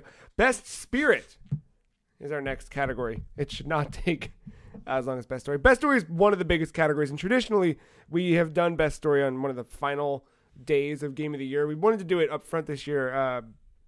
Matt made a good point that when we talk about the story, it helps us to kind of shape some of these later categories. So I think that was a smart move there. Moving into Best Spirit. Super Smash Bros. Ultimate features an adventure mode called World of Light. In it, you obtain spirits, visual representations of characters from other games whose traits act as a buff or sometimes an immunity for your player character. You unlock new spirits by fighting characters in the game who take on certain conditions that represent the respective spirit they mimic. The nominees are the ones that we found the most intriguing, funny, or in some cases incredibly surprising. Your nominees for Best Spirit are Ness's dad, Deku Link, Beetle, Funky Kong, Snorlax, Porygon, Roy Campbell, Paz Ortega, Dracula, and Mario Tennis Aces Mario.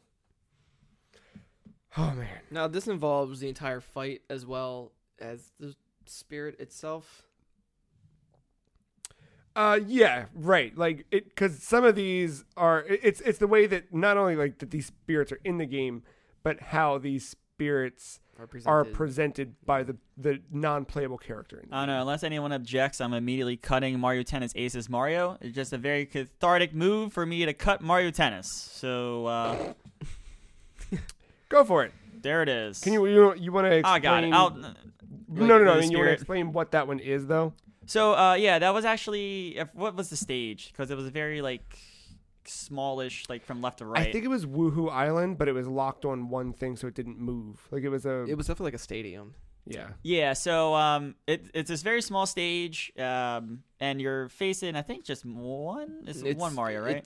One Mario and Peach. Yes, correct. It is Mario and Peach, and the entire time the assist trophy is a Pong game. So there's 2 paddles going back and forth on the left and right side of the screens, going up and down, and there's a Pong ball going between it, and if you hit any of those things, they inflict damage upon you. Also, Peach was only hitting you with the over smash, and they made it to where it's not random weapons, it's always a tennis racket.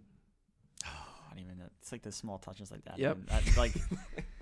I will say that of these, when I saw that was the name of the stage or spirit, I was immediately triggered. And then I was kind of happy, and then I was triggered, and then slightly happy again. I opened up the stage and was happy. I lost, was immediately reminded of the losing in Mario Tennis, was triggered, and I beat it, and I moved on with my life. That was a moment. I had a lot of emotions go through me in about a minute. Pretty good.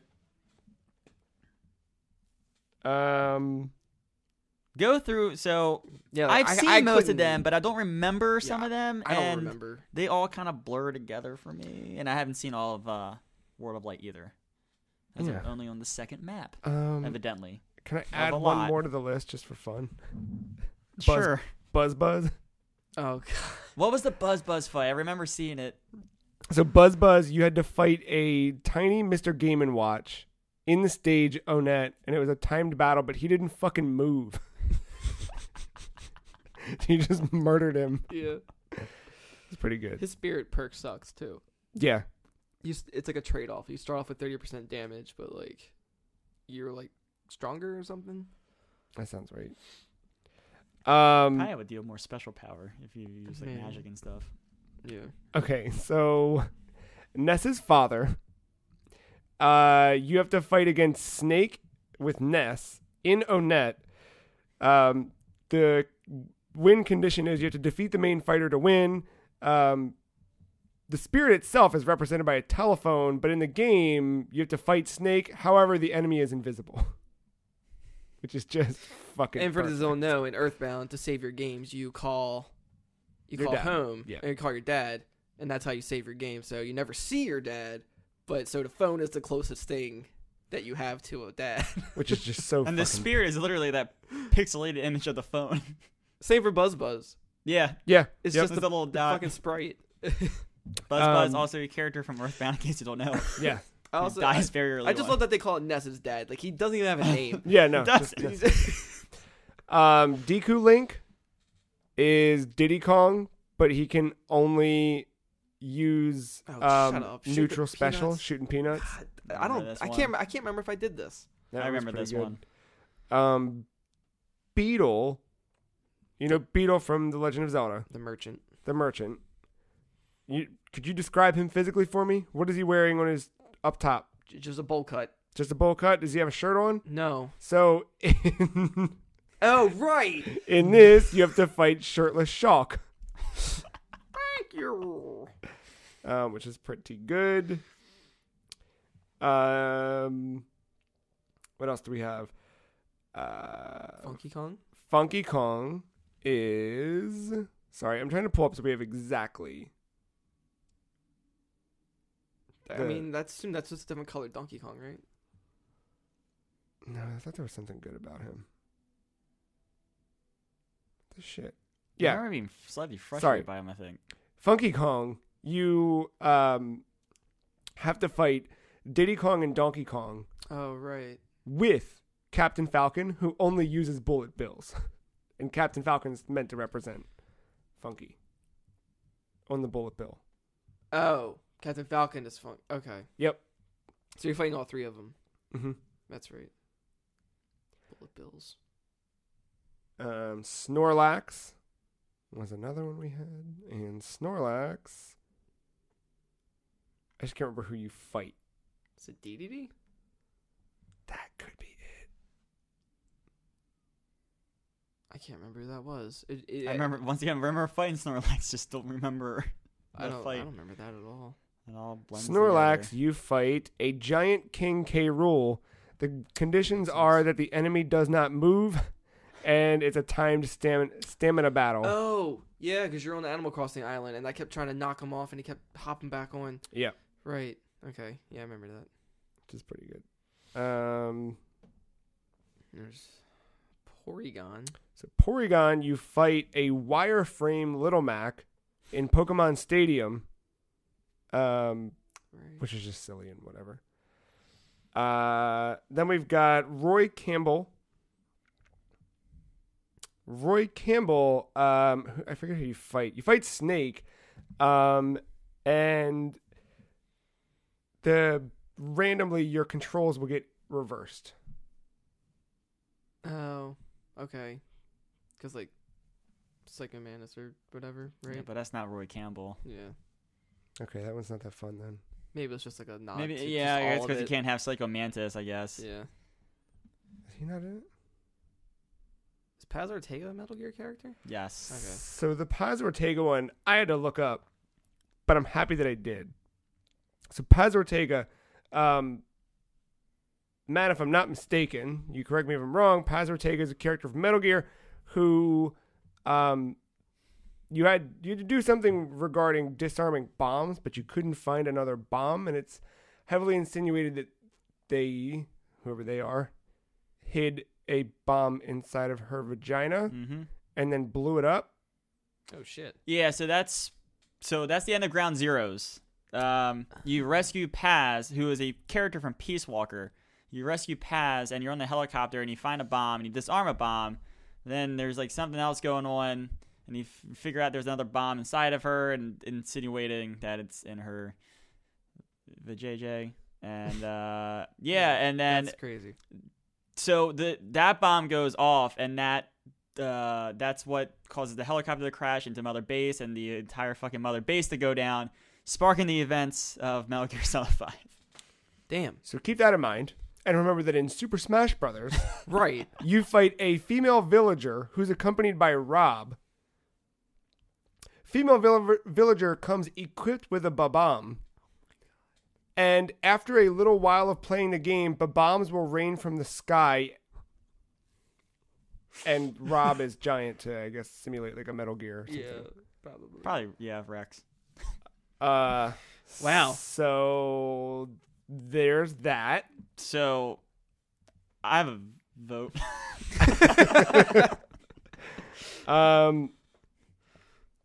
And then I guess we'll bring it home with Dracula. Dracula I mean, that's just a boss fight. is, it's just a boss fight where you get him. I can't find the actual. But like, he's not represented by anybody. There. He is himself. Yeah, you literally fight Dracula. When you get him and you enhance him to level 99, he evolves, so to speak, into Soma Cruz, which is a fantastic reference to the Koji Igarashi games. Yes. Wow, there's a lot of spirits in this game. And I wasn't expecting this to obviously- even be a. no, when they started showing this shit, I was like, who cares? Like, this is cool, but what I really enjoy World of Light and the adventure mode. And I think these spirits are fun little things, and some of these are really funny. So now that we've kind of defined what these are, let's go through. I'm going to knock off Porygon. I thought it was a neat little thing, the way they did it. Like, some of these are just clever how they do it. We'll also get rid of Roy Campbell, unless you guys object. No. Snorlax is pretty funny. Beetle, again, funny because it's a fucking shirtless Shulk, but who cares? Right. Deku Link being a peanut only Diddy's kind of funny. Do we like peanut only Diddy better than Bullet Bill Captain Falcon for Funky Kong? No. Okay. I like Funky Kong. Matt? That's fine. All right. Ness's dad stays on this list. That's my vote. Sorry, let me make sure it says father, not dad, because the way they have it listed in the thing is father. Snorlax. Giant immovable K. Rool, who stands at the edge. I like that more than Funky Kong. Ooh, all right. Matt? Yeah, it's fine. Yeah, what? Kill Funky? The fact that none of these stood out were memorable to me. like they always kind of blend together. I must have not run into pods. I would have remembered that. I forget where that was. I think I Or remember... I wasn't paying attention to the name of the speed or something. Yeah, see, Yeah. I think I remember that fight, but I didn't know the context. Yeah, So because I a lot just of them, didn't- after a while, you just kind of get numb to what you're doing. Yeah, You're that just might trying have to been clear what the map. happened. A lot of my matches were either just Charizard headbutting or Bowser drop kicking or Villager dropping a tree. And it's like, match over. Yeah. Who's the next one to cut? Funky Kong, Snorlax, or Dracula? Well, it sounds like Dracula is more there as like the actual spirit itself and the enhancement to it as a nice little nod Easter egg kind of thing. Good call. But the rest of them seem to be like the actual venue and fight and whatever. All right, so we're down to Ness's father, Funky Kong, Snorlax, and Paz Ortega. I fucking love that Paz Ortega one. Yeah, Yeah, I that's think that pretty one's good. staying. Ortega one, yeah. I say cut Funky. Matt? Yeah. So Ness's father, Snorlax, and Paz Ortega. I like Ness's father personally. I do too. That's the first one in the The game sad that dad made me. stories in me has to go with. The Ness's father was the first one that made me cackle when I was playing it. Like when I was like, oh my god, they put the fucking phone in as his dad, and then the match starts and the enemy's invisible. I was like, fuck you guys, this is so good. Paz, I didn't know. I just after No, I that's saw fine. it, I like either one of those because all right, let's go with Ness. Is that cool? that's fine. Yeah. And then Paz is the runner-up with Snorlax. Only because for me, Ness's father was the one I actively knew. Paz, I didn't know. It just like kind of popped up that people were talking about it. And I was like, why do people give a fuck about this Metal Gear thing so much? And I was like, oh, got it. Can't beat dad jokes. Paz is a very unique character because Snake also fucked her in Peace Walker. Jesus. All right. She's like, Did he put the bomb there? no. Best Spirit goes to Ness's father with runners-up Snorlax and Paz Ortega. You guys doing all right? Yeah. You ready for We're best rolling now. You ready for best I multiplayer? got my voice back. I'm ready. Best multiplayer. We come together week after week to talk about what we've played, and every once in a while we get together to play games as a group. There's always been something special about sharing moments in video games with other people and learning how we can contribute to an experience as an entity, not just an individual. These nominees are the best at bringing us together, be it in our own couch, on our own couch, or with strangers across the world. Your nominees for Best Multiplayer are Soul Calibur 6, Sea of Thieves, Super Mario Party, Hunt Showdown, Call of Duty Black Ops 4, Jackbox Party Pack 5, Super Smash Bros. Ultimate, Tetris Effect, Halo, Fireteam Raven. That's a list. Joe, I didn't realize there was a Halo game this year. Yo, there was a Halo game this year. Mark and I played that shit. Did we? Are you kidding? That says a lot for this nominee. I can't remember. It was like our specifically. joint birthday gift. We were out catching Pokemon. Oh, I We wandered over keep to- forgetting the arcade game. We wandered I keep over to the forgetting Dave it's and an Buster's. arcade game. Yes, it had a name. Shit. Yeah. Yeah, you're right. Wow. I didn't know that was the name of it. I honestly I thought it was just called Halo the Arcade. I forgot about that game.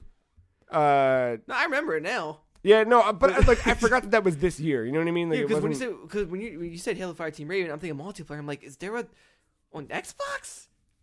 Yeah, no. We didn't do. Okay, yeah, arcade. No, that was the one that came out, Dave and Buster's exclusive. I'm sure Yeah. it's out other places now, but you got to go and play. It's a mission that coincides with the beginning of Halo 1, or no, the finale of Halo 1. It's somewhere around that time. Yeah. You're like just like a couple steps before. Chief. Like you Chief. see the Pillar of Autumn go by and that kind of shit. Yeah. It's only like 6 stages. I think it's 6 stages. You play. It's a rail shooter. It's a rail shooter, but like you're seeing some narrative throughout. And what was really cool that I loved was the fact that we could you could pull up a thing on Halo's website and scan it in so you could sync it and get fucking achievements. Yeah, so your gamer tag would be on the screen. Yeah. It As was you're so playing. cool, dude. It was really neat. But yeah, it was 4 seats, all with turrets, and then you could aim all the way over to on their screens. Right, because we had people who, like, Mark and I we wanted to get through We the spent all whole our credits thing. pretty much just playing that. Boy, we got to go back. I got enough credits to get us through another couple games. Yeah, I still have a few left over. Yeah. But, yeah, I like that game a lot. Yeah, that was really well built. Short, but I also really liked Hunt Showdown this year. Although I didn't I wish I spend played that. a whole lot of time God, I with wish it. I played It's that. coming to Xbox, I know. so you'll be able to. That looks so fun. It's a really good game. Yeah, I mean, I watch a lot of gameplay on it, so I it's good. It last year we talked a lot about the Battle Royale thing because it became something that was unable to be ignored. this is a But- way to do it differently, though.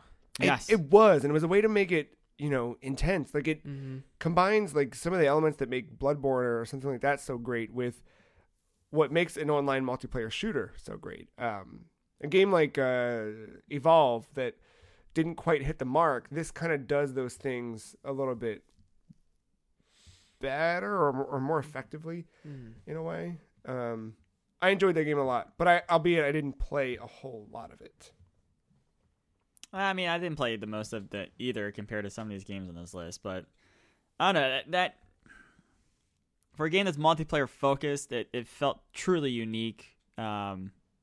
Despite it, having that kind of tracking down a monster / battle royale aspect, but the decisions they made with the design of it, I think, go a long way. Like, not including the player count that's left, Right? kind of like getting out. Like you may not win, but you can get out, and like the hunter level on top of your bloodline level, like there was a lot of smart things they've done, and it's early access, so I mean they're still adding stuff to it. Like I know they just recently added like this quick play mode, which I don't know all the details of it. I don't know what makes it different, but yeah, I like that game a lot. Yeah, it's really good. So I know there's an online function to Tetris. Yeah, we can take Tetris off. That's another one of my dumbass meta things. I'm sorry, guys. I was like, I thought that was a single player. Is there even split screen on it? Nah. Yep. There's just like leaderboards and stuff like that, and there's that idea that we're all playing together, man. We're all in this together. I took it off the list. Okay. We're- Yeah, I was just making sure I wasn't missing something. No. Okay. I'm just being stupid, sort of. Soul Calibur 6, Mark. It's a fighting game. Oh, okay. No. It's. I mean, it honestly doesn't do anything like different. I feel. In like the multiplayer sense, like your So, matchmaking. In the and stuff multiplayer like that, sense, or... I would just have to agree with everything that Ben said.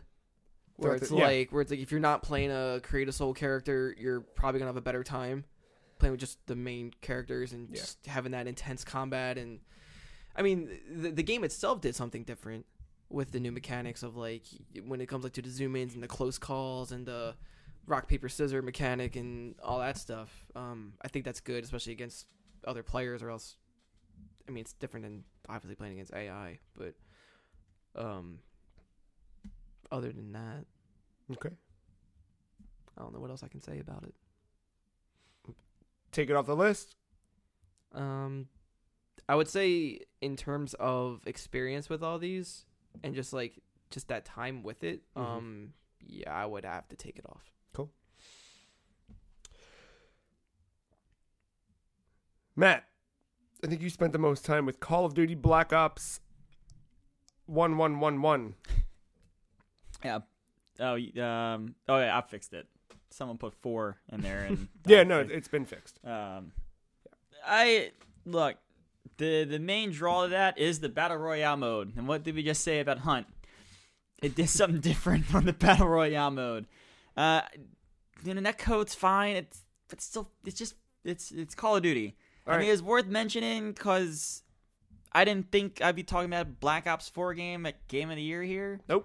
But here we are, and I'm not dismissing it because it's bad. And just like, Yeah. it's very good. It's very Call of Duty, but it's Call of Duty. That's kind of how I feel about Soul Calibur. Like, it's nothing bad. It's just Nothing that's outstanding. They are doing a lot of cool stuff with that games as a service mode. Like they added the whole yacht thing to the Blackout mode, and yacht is a map in Black Ops 2. Like so, like they keep doing that thing where like they add a new piece to it, but it's also a map from another game, which is It's pretty cool. It's pretty cool. Jackbox Party Pack 5. I like 2 of the games on this. I was gonna say I like the idea of Jackbox, but we keep going back to 3. Yeah, we for a always go back. reason.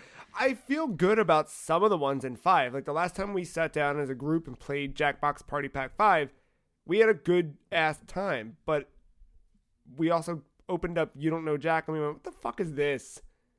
And And there's then- that one game you would play, but it's evidently Angry Birds or something like that. It's an actual game, and Right, that's not what I want at a party. I like those 2 games really a lot, but as a Talking about the Invention and the rap battle, right? yeah. I also like the Split the Room one. Yeah, Split the Room good too. Oh, that was good, yeah. The Twilight Yeah. Zone one, yeah. That's a pretty good time. I'm okay if we cut this in terms of best multiplayer. You kind of get the same effect out of I agree. from all Yeah. of them. just in different ways. But I mean, dude, if you've But the robot rap battle is I will say for the listener, if you've yet to play a Jackbox game, I would vote 2, but I think even jumping in at 5, they're just fun mini games to play in a group setting. If you're listening to this like right now, like day of, congratulations. But also, you're not doing anything later for Christmas, like download that, hang out. You got family coming around, like that is a really good way to find out who in your family is racist. just need a phone or a laptop. Yeah, for real. Or an iPad. Like any device works. You said 2? 3 or 5. Yeah. Oh, sorry. Yeah. 3. What? Well, I mean, what else is left on this list besides the? The 2 Matt multiplayer games of the year? Yeah, sure. Sea of Thieves and Super Mario Party. Which one you want us to talk about first, Matt? God, I don't know. Just get them out of the way before I puke. Super Mario Party. I think that game did new things for Mario Party. Mm-hmm. I think it did new ways to approach like the game modes and all that stuff. And there wasn't, because Matt's biggest complaint with Mario Party, and while we love to lean into it and aggravate the fuck out of Matt about it, Matt's not wrong. The shit about Mario Party that sucks is when you're like, I fucking won every mini game, and at the end it gave bonus stars because someone just hit left on the fucking control stick, and it sucks, and that makes you feel like shit. But this game does less and less of that. This game. Yeah, there's actually more cooperative stuff this time around. Right, and those are the modes where I found myself really going back to. Like, the main, what we know and understand of Mario Party is fine. It's really good version of that. I like the mini games in this one. I like the way they use the Joy-Con. But it's ultimately the weird shit. Like, I found myself, when I was coming back to it to, one, see how the boards would play out and see, like, what else I could unlock, but 2, see how we could, like, that row the boat mode is really, really fun. Yeah, I like that. And then, like, there's that one board, or with any of the boards, but it's like a 2 versus 2, like team mode, and there's not a set path. You can kind of go wherever you want. Yeah, that's pretty good. And, like, that really changes it up. Yeah. Yeah, I think that game. Yeah, it's Mario Party. It is, but I think it's better polished, definitely. Yeah, they took time with it. It didn't feel like, oh, what time is it? Yeah, put a Mario Party out. I haven't played it since. I've only played that game twice. I haven't touched it since maybe that first month. But the first few weeks it was out, like, I was coming home from work and Katie and I were sitting down, and like Katie was actively like, "Yo, can we play Mario Party?" It wasn't me saying, "Hey, do you want to play Mario Party?" It was like her, like, "Are we playing tonight or what?" It's definitely something that you would do with like Jackbox. Like, it's like an equivalent. Yeah, I agree. With that. I don't want to cut that one yet. Okay. Unless you guys feel like we should. No, I mean, I'm not saying it's the strongest on this list, right. But yeah. Sea of Thieves. This game is only multiplayer. Right. I mean, this game, I don't think shows up in another category on any of our Game of the Year stuff. Like, it is only in this category as far as I remember. And rightfully so. Like, I tried playing this game when it came out because it hit Game Pass, and I downloaded it, and I went, "What the fuck is this?" And walked away from it. And then you were playing it with Joe, and you were like, you gotta jump in. And I was like, no, I fucking don't have to jump in. This game was stupid, and I'm carrying a fucking banana around. I found a pig on an island. Like, this is dumb. Like, I never expected much going into this. Like when I didn't either, but I also just didn't have fun the first time I played it. Like, there is stuff about it that is off-putting. There's some things about it that I don't agree with, even though I still enjoy the game to a degree. I do like that they keep adding stuff I haven't experienced yet. They are paying close attention to the community, which is good. Polishing up a lot of stuff and bugs. Like, I'm glad that it's getting better, that it is improving. But I mean, again, like, kind of like Mario Party, I haven't touched it in a while. Like, I don't know what that says about it, but during the time that I did play it, I mean, I even recorded the video and uploaded it. Because just how stupid. Just the one when we were playing music up on the rocks? Yeah, like, I shot myself out of a cannon to the highest part of the mountain just to find you all playing music You couldn't even hear it until you get there. So you hear the music fade in, and everybody's just dancing, and then I jump off and like kill myself. But like, I don't know. Like I appreciate a game. It's like kind of similar to Minecraft in a way where it's like you have like a somewhat like sandbox simulator where like you can play it however you want it to. There's more than one way to approach this. Well, for me, what was so special about that game was that I had no interest in returning to it after that first time I played it. And then I did. I don't even know why I did. Like, I was very much content playing whatever. I think we were in the middle of, like, trying to play Halo. I think so. And I was like, can we just play fucking Halo? And you were like, we were trying to beat Reach. Yeah. And you were like, well, Joe and I are playing Sea of Thieves. You should jump in. And I was like, I just want to play fucking Reach. I don't want to do this. So I jump in. I didn't think it was going to be for that long. I was like, we'll just play for like an hour. And then. But that first night that we jumped in and we ended up, like, wandering. And that risk reward where we kept, like, pushing each other. Just like, like, no, let's just go. Let's just go get one more treasure. And then, like, on our way back, like, that one, when we're on the way back, like, the one where we said we should stop. And one of us, I don't even remember who at this point, just said, well, what if we just knock out one more bounty? And we do. And everything went fine. And we have all of this treasure, more treasure than you can fit on this fucking boat. And then we're like, all right, let's get it back. And then we'll go to bed and see you later. This was fun. We had fun just playing instruments and being drunk and stupid. That's it. Puking on each other. And we are on the way back, and then we see a gigantic fin. And we're like, yo, is that a shark? And the fucking eye comes up out of the water. And we're like, that's a big shark.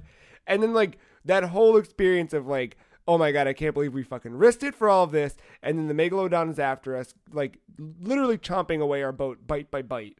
Yeah, we're like trying to patch it while fight it.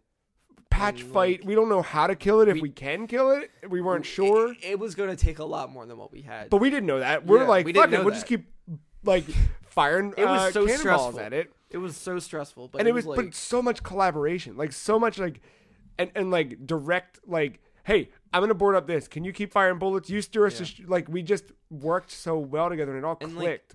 Yeah, like, you can, like, join random people if you want to play this, if you want to play like that, but like I don't think it works. Friends are the only is like the value of this game is the value in your friends. Like, yeah, without that, there's no motivation. Then there's nothing wanting you to play this game because controlling a ship by yourself sucks. Even the smallest one. It's not the worst. It's not the worst, but there's something to that thing where, like, but you'd rather have one person drive and the other person tell you where to go, so you don't run into shit.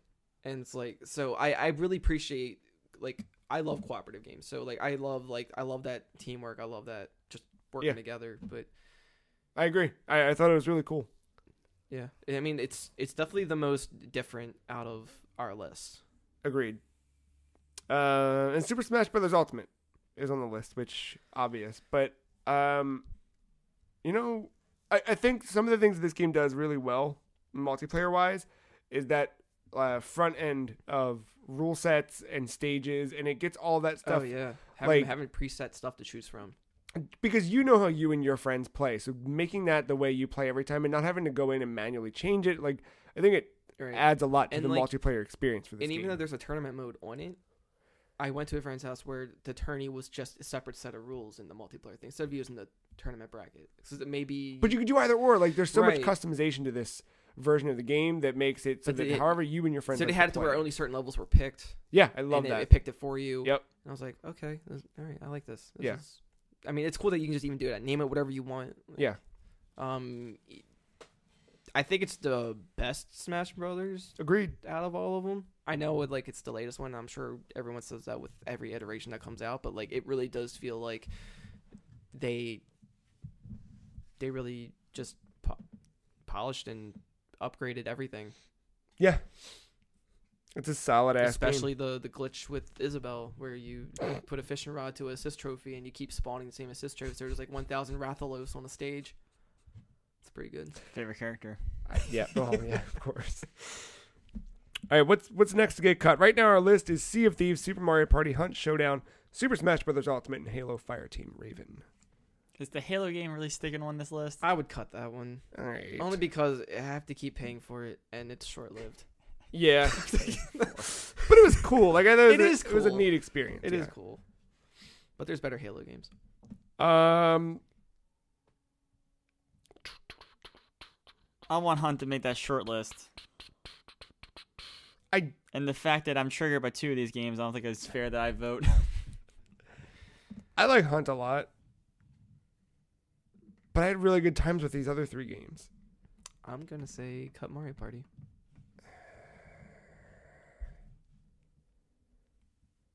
I'm going to disagree, but I'll cut it. Well, which one would you? I don't know. I don't want to cut any of them. They're all really good. They're all really good. I'm also okay with cutting Sea of Thieves. Even though, like, the fact that I was able to have more memorable moments with it, I think speaks a lot louder than I did with Mario Party. Yeah, I like what they did with that Mario Party game, but I'll cut it. I like things that got added to that, but it's okay. Which leaves us with Sea of Thieves, Hunt Showdown, and Super Smash Bros. Ultimate. Best multiplayer game. I feel like it should go to Smash for obvious reasons. What's the obvious reason? Just because it's a very popular game. It's known for its multiplayer. It's, it has generations worth of that history with it. It's like, I mean, yeah, you can play it by yourself too, but people get together for that, like I agree. It's very impactful, but I agree with everything you said. Scale it down. Why is it the Free Cheeses multiplayer game of the year? Well, that's where my butt comes in. My vote's actually going to Hunt Showdown. Oh shit. I haven't even touched the damn thing. But I like it. I like how refreshing that is. I love the horror genre. I like that there's a cooperative experience with just you and a dudette, whatever.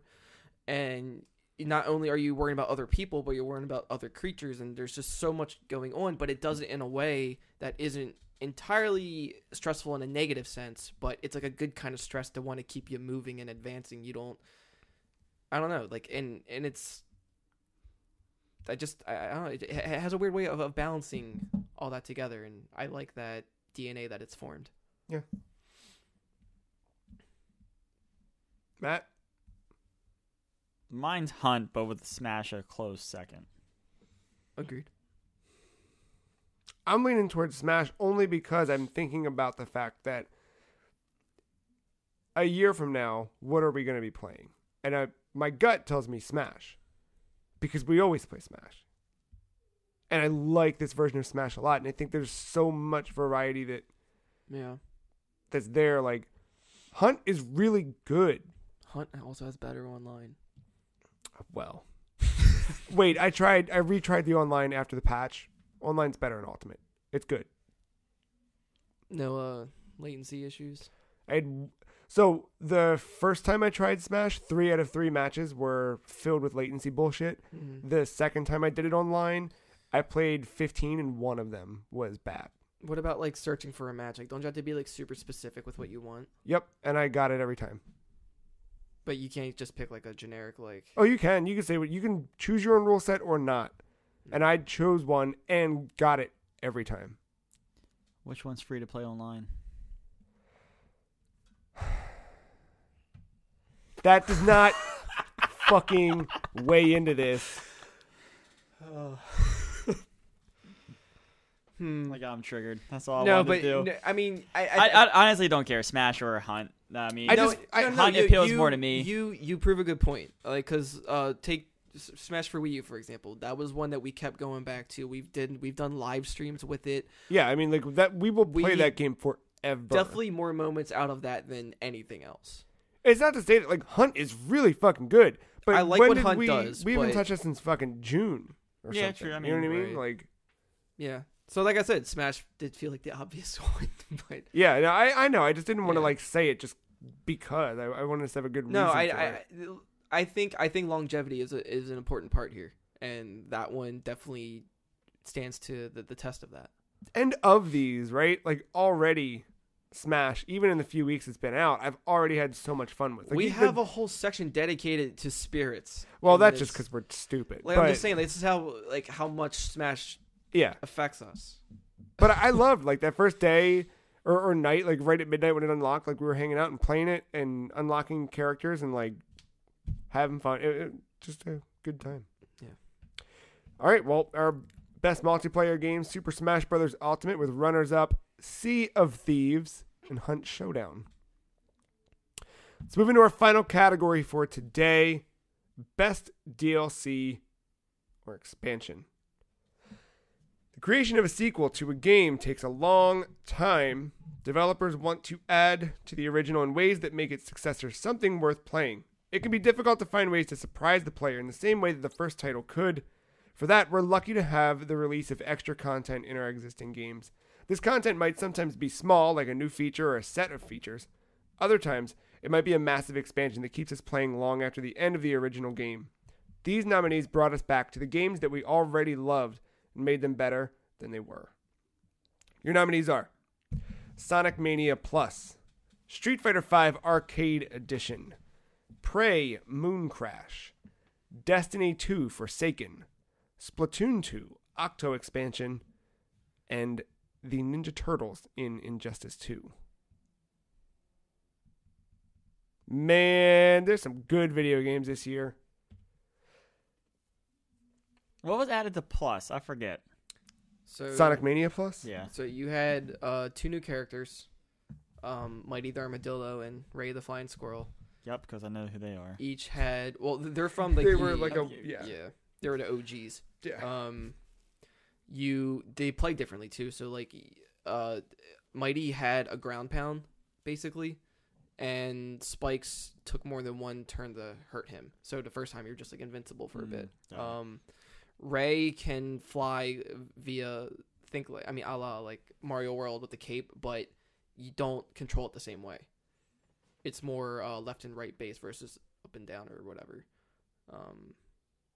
Other than that, they have the Encore mode, which is instead of playing it normally, normal Sonic Mania, you would have like this partner system where instead of getting extra lives, you get extra characters. So if Sonic if he died, you would switch in with a new character, and sometimes there'd be an item to automatically switch you, or you'd have one with you like an AI, like how Tails would be. It'd be one of them. Yeah, and cool. that would change up the boss fights and everything. And there was a new like bonus stage as well. It was all pinball based to get new items or whatever. So yeah, it was definitely like just a big remix. Matt, you liked Moon Crash quite a bit, right? Yeah, I just like how that instead of just doing like a story expansion or something like that, that kind of completely reworked how that game worked. They made it into this rogue like structure where your objective is to escape with these characters, but before you can do that, each of these characters have a story beat that kind of line up with the events of the first Prey and kind of like that that alien breakout, that kind of stuff. So I really didn't physically play a lot of it, but I enjoyed just fucking watching a lot of that being played just to see like what could happen. They added that new monster called the Moon Shark, which was essentially a shark in the sand. Yeah. On top of the nightmare still lurking around. Right. It's really cool, and I liked how like the strategy of like, all right, so you did the run with one character, but if you strategically leave like health in this bin right here, your next character you can go and get the health if you get into trouble. And then like if you totally fucked up or whatever, you can just reboot the system, and then you have the 5 characters again and then there was like a level-in system and a perk system within that where like, you know, you had to get, or like you had to set up like an item. You had to set up like steps 1 and 2 of like this main objective for another character to finish steps 3 and 4. And they did a really good job of mixing and flowing the characters to make that all work together instead of seeing them like you just have 5 characters to work with. Cool. I like that. I like that a lot. I think it should stay at least for right now. I think the Ninja Turtles were dope, but I'm okay to cut them. How did they play? Were they like a good character? What did they like? Each one had its own combos. They all had the same special though. Yeah. But it was same button inputs too, which was nice because if you could learn the combos of one, you knew them for everyone. But the way the animations played out were different. And unless you wanted to change the moves, you can modify them. Then you could do that kind of stuff. I thought they were really cool, and they definitely brought me back to the game. Even before their release, just the announcement of Ninja Turtles, I was like, Yeah. oh, fuck. I still didn't play Enchantress, and I didn't play the Atom, and I like went back and did a lot of that, but they were cool. I think there's stronger content on here than Ninja Turtles. Yeah. Definitely a surprise, and definitely a lot of things, but Appreciate the shout out though. yeah. The only thing I don't like about Ninja Turtles is no matter which turtle you're playing as, the intro is always technically Raph's intro walking in with a trench coat from the Yeah. original movie, which just seems like an oversight. Yeah, they could have done more with that. Speaking of fighting games, tell me about Street Fighter V Arcade Edition. Well, it's the only version you can play now, I think. Right? I don't know. Like, can you play the other ones online? I don't know. I Older tried to versions? buy Arcade Edition, but it told me I couldn't because I already bought 5, and fuck you is what it said when I hit the take my money button. I don't know why that's like I never had that problem. I thought you automatically got upgraded to the arcade edition. Me too, but apparently I bought some DLC at some point, so it nullifies my ability to buy the Arcade Edition. Yeah. That sounds like a weird. I don't know. They've also had that problem where, like, if you buy a character before you buy the season pass, it doesn't transfer, and you can't buy the season. It blocks you from buying the season pass and Ins- forces you to buy all the it's- characters Yeah, individually. instead of just making it cheaper. Yeah, which I wouldn't even care. Like, if I could just say, "Whoops, my bad," Yeah. I'll just pay for the season pass. Like, just fuck you. Well, outside of that, it definitely improves a lot of the game. It's a new menu. They added more. I think they added. I think that's when the story mode came in. It was more fleshed out. Long as fuck. It's like just, Story mode happened before Arcade Edition, but the Arcade Edition was like the season 3 of content. oh, was it? Yeah. All right. Yeah. So they added more characters. Maybe more stages. Well, now the more I'm talking about it, more just take it off the list. I don't want my sour experience to No. sour your experience. No, my I don't have much experience with it. All right. Most of my experience is the damn loading screen in the beginning. Well, you heard the good news, right? Hmm. They're putting another Ryu in the game. Yeah, Kage or whatever. Yeah. Just a, All right, we'll call it. it's Street Fighter. It's probably the best version of 5 so far, like to date. But yeah, it's not much outside of that. Destiny 2 Forsaken is a hell of a game. Totally reworked. Okay, that's a lie. Misspeak here. It's really good, dude. Like, story content. I was not a Destiny 1 player, but talking with Destiny 1 players who played Forsaken, there's so much that finally got brought back up in terms of Mara Sov and her death, and her brother's the one in this game that kills Cade at the beginning of Forsaken, and the whole story plays out like this weird Western, but not a Western, because if it were a Western, I wouldn't play it. It just played... The story content worked really well, and it made me care about Destiny's story for the first time in a long time. I don't know. I got really into Destiny with Forsaken. It was a really good expansion. New abilities for your characters. I don't know. I feel like I'm not doing enough to sell it. Like, it's It's just like Destiny 2 and me don't like I know. get along anymore, and if it fixes like the things that Okay, so you tell me what you didn't. Tell me the things you needed, because it may have done that, and I'm forgetting now. like I was just about to say, like, I don't know, like, if it fixes, like, I don't know, like, me, I just got done with the grind kind of part of it. I don't think the game maybe fall off of it. I think I just fell off the game, and I don't Okay. want to come back to it. No, now you bring up the grind. So what Forsaken did was it opened it up in a way that the people who want to clock in every day and get one extra light level, they've added so much more opportunity to do that, because the problem that a lot of people have with core vanilla Destiny 2 is that once you did that, and once you did the story and you did the raid, there was no reason to play the game. There was no end game content. Now they added in with Forsaken all of these, like, I forget what they're called, but they're like little challenges. So it's like, go kill 13 Vex on this planet, and collect whatever. And you would collect that. And once you do these little milestones, I think they're called milestones. Maybe they're not called milestones. They're called something. Once you do these little things, you would get rewarded with stuff. And it made you have a greater interest in playing the game at large. So you kind of like, and there were rewards for every way to play. Like if you just want to play the game in Crucible, great. Here's a bunch of Crucible related things you can do. And you'd be rewarded with engrams at the end of it all. Also, that jump to the grind got a little bit easier. Where before, if you were a low-level character, to get your way up, like, fuck you. But now they made it so that you could get a bigger boost. You'd start finding gear that would help to jumpstart that boost a little bit. They just seemed to streamline. Like, it seemed like a lot of the feedback that was echoing after the launch of the game last year came to fruition with Forsaken. Like, it was all this stuff. The Gambit mode got added, which I didn't really love, but I don't know. I liked it a lot.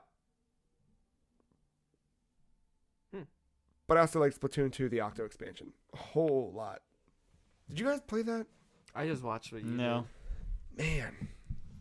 All right, so first off, you get to play as an Octoling, which is what we've all wanted since the beginning of the Turf Wars. But more importantly, there's a fucking Biggie and Tupac references in the game. And when you scan the dopest amiibo of all time, Pearl and Marina, you unlock Biggie and Tupac costumes in the game. Done. Period. Game of the year. Over. Well, they also added like a new story, right? Oh, yeah, there's that too. And not only did they add a new story, but there's all these gameplay mechanics that got added to it too. The single-player content in Splatoon 2 had a lot of weird puzzle-solving mechanics through how you move through a level, and the Octo expansion did that tenfold. All these weird springs and jumps and perfect timing and the way you have to grind around a rail while it did a lot of really smart platforming things that were fucking tough. Like, I don't think I finished, because there were so many different ways you could move around the subway. I don't think I finished every stop on the subway. Right. I just got to the point where I could get to the final boss and get my way out. And even the final boss, man, you had to fucking fight the Statue of Liberty. It was fucking dope. You had to grind your way around it, continually climbing, and take out points that were all around it because it was inhabited by something. There's a lot of weird lore and stuff in there that I've already forgotten about, but I think that game, one, that was the thing. Like, we talked earlier, I don't remember what day. Yesterday? Yes, yesterday, about the Smash Brothers reveal at that Direct. Mm-hmm. Well, that was right.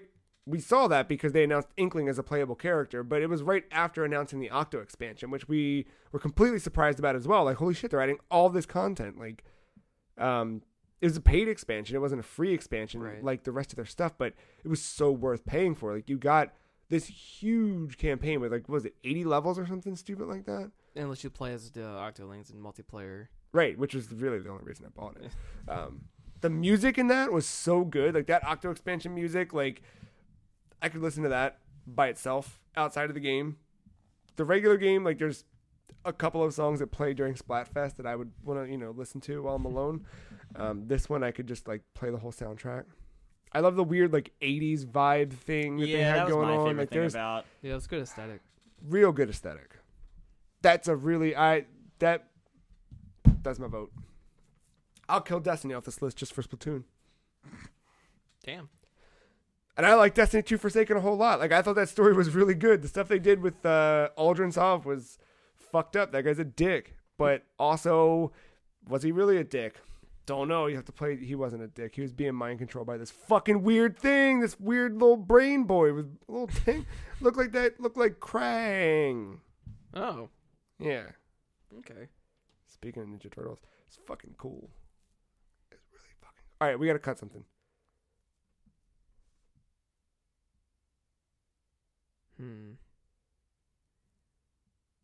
I mean, I like Prey a lot. I really like the idea of it. I didn't play it a lot, though. I probably myself only put in a handful of hours.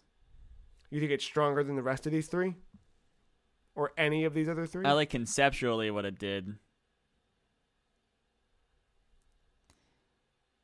I mean, I don't want to be the guy that fucking shits on Sonic because I'm always that guy, but like Sonic, it seemed like it just added a couple characters and the same mode, but just a different way of playing it. Like kind of Prey reworked the game a little bit. I mean, it's still in the same style and design, and how you play is the same, but they made that roguelike and that mix between characters a little bit more. The Destiny 2 thing, it seems like it's more Destiny 2, but they decided to put even more story into it, so we're getting there with the story aspect. Well, the other cool thing about Hooray. about Forsaken though is not only do they add that story just through what you play, but then they stopped. Instead of giving you everything all at once, now every week with the weekly update, you complete the specific challenges and you get another cutscene. So they're continuing to like build the story week after week. The way that they told the story about this game, how they started everything off post Forsaken launch, was they waited until the first fire team made it through the raid and then used that fire team's story of the raid to recap for the rest of the player. Like it's integrating the community in a way that's really cool, but also still continuing to tell the story of Destiny 2 in a cool way. There's a lot to love in Forsaken. Oh, I forgot Moon Crash came with Typhon Hunter, but I never played it, so I can't talk about it that much. I can cut Prey. That's fine. Mark?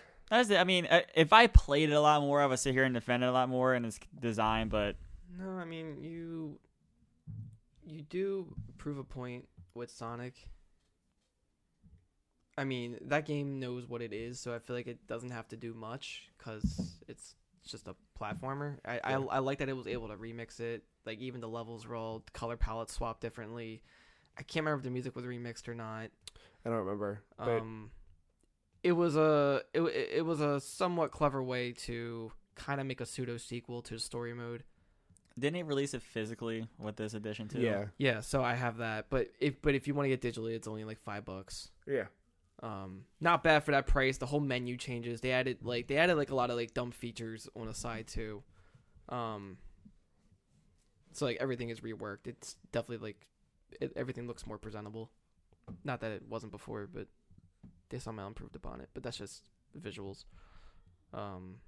Other than that, like it's still Sonic. Like it doesn't stray from that in any way. It's not much of an expansion, I guess. That's okay, because even if it's just DLC, that's fine. Like, right, but compared to these other ones, like it doesn't have as much weight.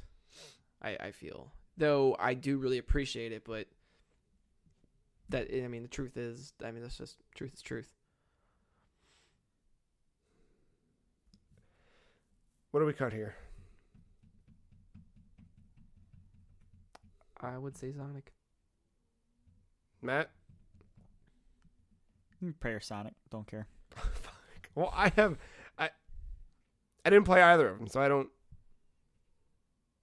I mean, Prey for the Moon Crash, like it sounds like it's a completely different game mode. Like you're playing the game differently, and you have so many more different options to go about it. Like there's no right or wrong way, it seems. All right. Sonic Mania Plus drops off. Now the hard part. Who wins? My vote goes to Splatoon. I like Prey a lot, but Splatoon's a close second. Splatoon it is. I wasn't boycotting the online. Because I like Splatoon over Destiny. Man, I really wish you guys would play that fucking Splatoon expansion. And what I'm really excited It just about... won. We're fine. It's fine. I know. I just want you to play it. It's really fucking good. And I want you to play Destiny 2 Forsaken. Like, you're talking about the story. Some of us stopped fucking giving a shit about the story 4 years ago. God damn it. When we had to look up Grimoire cards. Or is that what they were called? I don't even know. They're Grimoire cards, but no, they're not. You don't have to do that anymore, Matt. I mean, you still can if you want to. Yeah, that's all right. Visit the Ishtar Collective. Your best DLC expansion for 2018 is Splatoon 2 Octo expansion, with runners-up Prey, Moon Crash, and Destiny 2 Forsaken. I lied earlier and thought that was the last category. We got one more. The best Switch port. I didn't even hear you say it was the last category. I did. It was a smaller year for Nintendo Switch, the hybrid console that surprised us with its versatility last year, while we still played some remarkable games for the platform. It was hard to follow up from a first-party presence the same way that 2017 offered a new game basically every month. Thankfully, so many studios were as excited about creating games for the hardware as we were about playing games on the hardware. This category celebrates the best games that were brought to the Switch this calendar year from somewhere else. Your nominees are Hollow Knight, Warframe, In Before Matt Says Smash, Don't Care What's Written Above Me, Smash, Ikaruga, Diablo 3, The Eternal Collection, Bayonetta, Luminous, Remastered, Towerfall, and Fortnite. Fuck you guys. Fortnite. I know, it's fine. God damn it, it's fine. Alright, I'm gonna delete the Smash shit. Prove me wrong. I'm calling That's the what I cops. say. I was gonna delete those before we started recording, but I thought they were funny, so I left them on. Just saying, prove me wrong.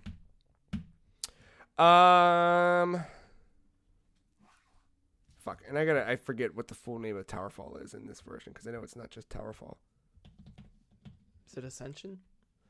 I thought Ascension was the port they made to like Vita and shit. No, yeah, it's Ascension. You're right.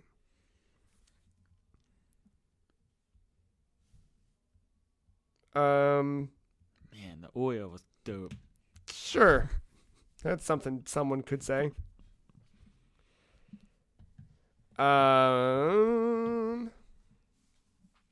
didn't play much of Warframe. I fired it up I was just about to to say, like, who played Warframe here? I never. got I around to fired playing it up to see what the deal was. And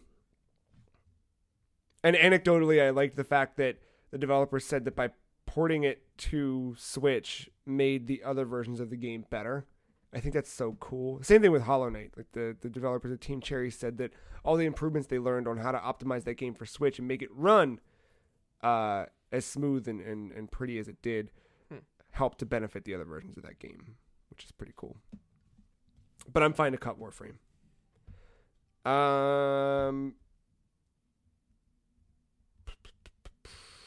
Fortnite. It is the one game on here where you can do voice chat through the game without the app, and it's free. That's all it has going Fair. In my ongoing boycott of Nintendo Online, I can play this online. Is this game on here as a joke, or do you legitimately think it's the best Switch port?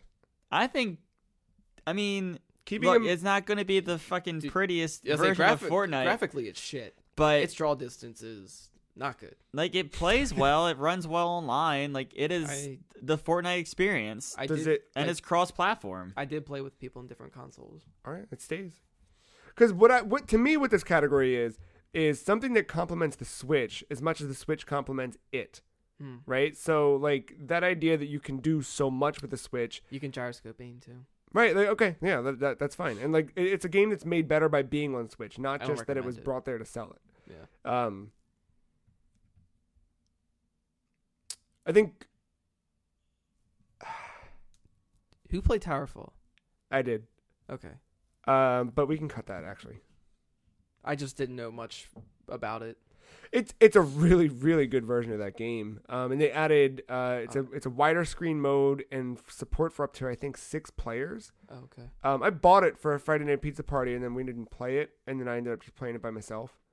But I really liked the version of the game. I think I still put more time into the Vita version than I did this, but I don't know. I really enjoyed it. I was playing because you can unlock Madeline, and Oh, okay. yeah, because it's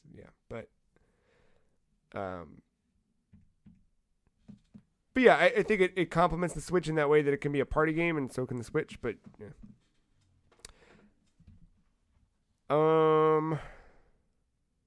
We can cut Bayonetta. It's a really good game. I finally finished it on Switch. Is Um, it what's like its most definitive platform? Probably like PC.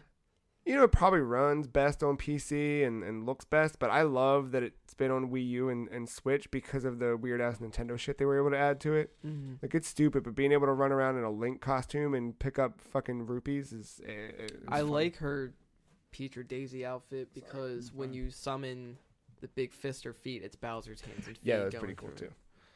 But, you know, in terms of, like, best Switch port, I think there's stronger candidates on this list. Stronger than Fortnite? I'd put Ikaruga over Fortnite. I Like- would too. I've been waiting for a good version of that game to come out. Like it came to PC, but Right, but the fact now you can have the whole screen dedicated to that Yeah. game by flipping it. like that game made me buy several peripherals for my Switch to make sure that I could play it in Tate mode. It's so much fun. Yeah, you can drop Fortnite. I don't think we can drop Fortnite. You guys made a good argument for it. I'm gonna fucking begrudgingly stand behind it for some goddamn reason. I mean, I don't know, like, what else you cut, though. I mean, I wasn't trying to defend it. I was just saying. No, Hey, you made a these good are point. things. Like it. But I feel visuals matter.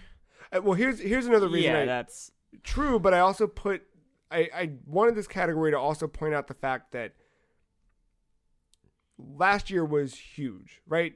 Every month you had Zelda, Mario Kart, ARMS, Splatoon, Mario and Rabbids, Odyssey, other shit I'm forgetting. There were so many first party games this year that we didn't have that same luxury or whatever, and there were games that helped to fill in the gaps. And for me, these should be the games that did that, right? Filled in the gaps, but also were a great port and made sense on Switch. And yeah, I'm gonna cut Hollow Knight. Why? I didn't like the game very much. You didn't like the game? No, I thought No. you loved it. I did, and then I just stopped. It just stopped being fun. Like I want to get back to it, maybe, but like That's surprising. I kept hitting a fucking wall with it, and it just didn't feel good to play. I love that it was on Switch, and I was waiting for it to come to Switch so I could really play it. But so many people have said that I've heard that the game just gets so good, but it's that just wait till episode 23 of this 26 episode season, and I just don't have the fucking patience for it. Okay. It's a really good port, though. It should be played, I guess, if you. Yeah.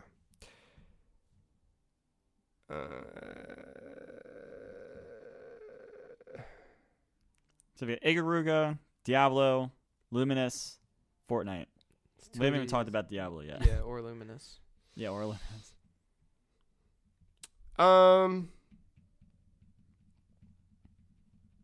Diablo. It's the first time I beat Diablo 3 on Switch. I played it a bit on PS4. And years ago I played it on PS3, but not very much. And yeah, it was a surprise that game was coming. Like we had that teaser earlier in the year, and then they said, "Nah, fuck off," and we were like, "All right, I guess we'll fuck off." And then it came out, and it's pretty good. It didn't even really lose much visually. No, it Like- looks really. It still runs at 60 frames. Yeah. It even added more, I believe. There's a lot of shit in that game. I don't Like- even. Yeah.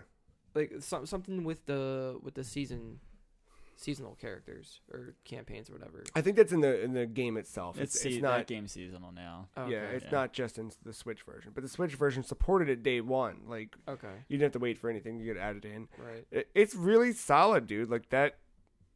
It's Diablo 3 wherever you want it to be, and I will go back to that game from time to time. It just within. I mean, like Ikaruga is one thing because I feel like there's not much you can really do to ruin that game when Yeah. it comes to porting it. I feel like just for shoot 'em ups, there's not much graphically involved versus like maybe a more 3D game.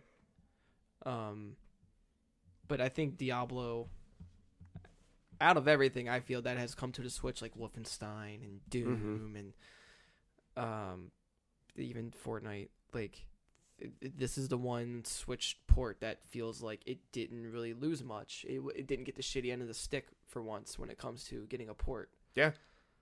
L.A. Noire, that was the other one I was thinking of. Did that come to? Oh yeah, it did. Yeah. So like it's nice to see something that runs really well. Yeah.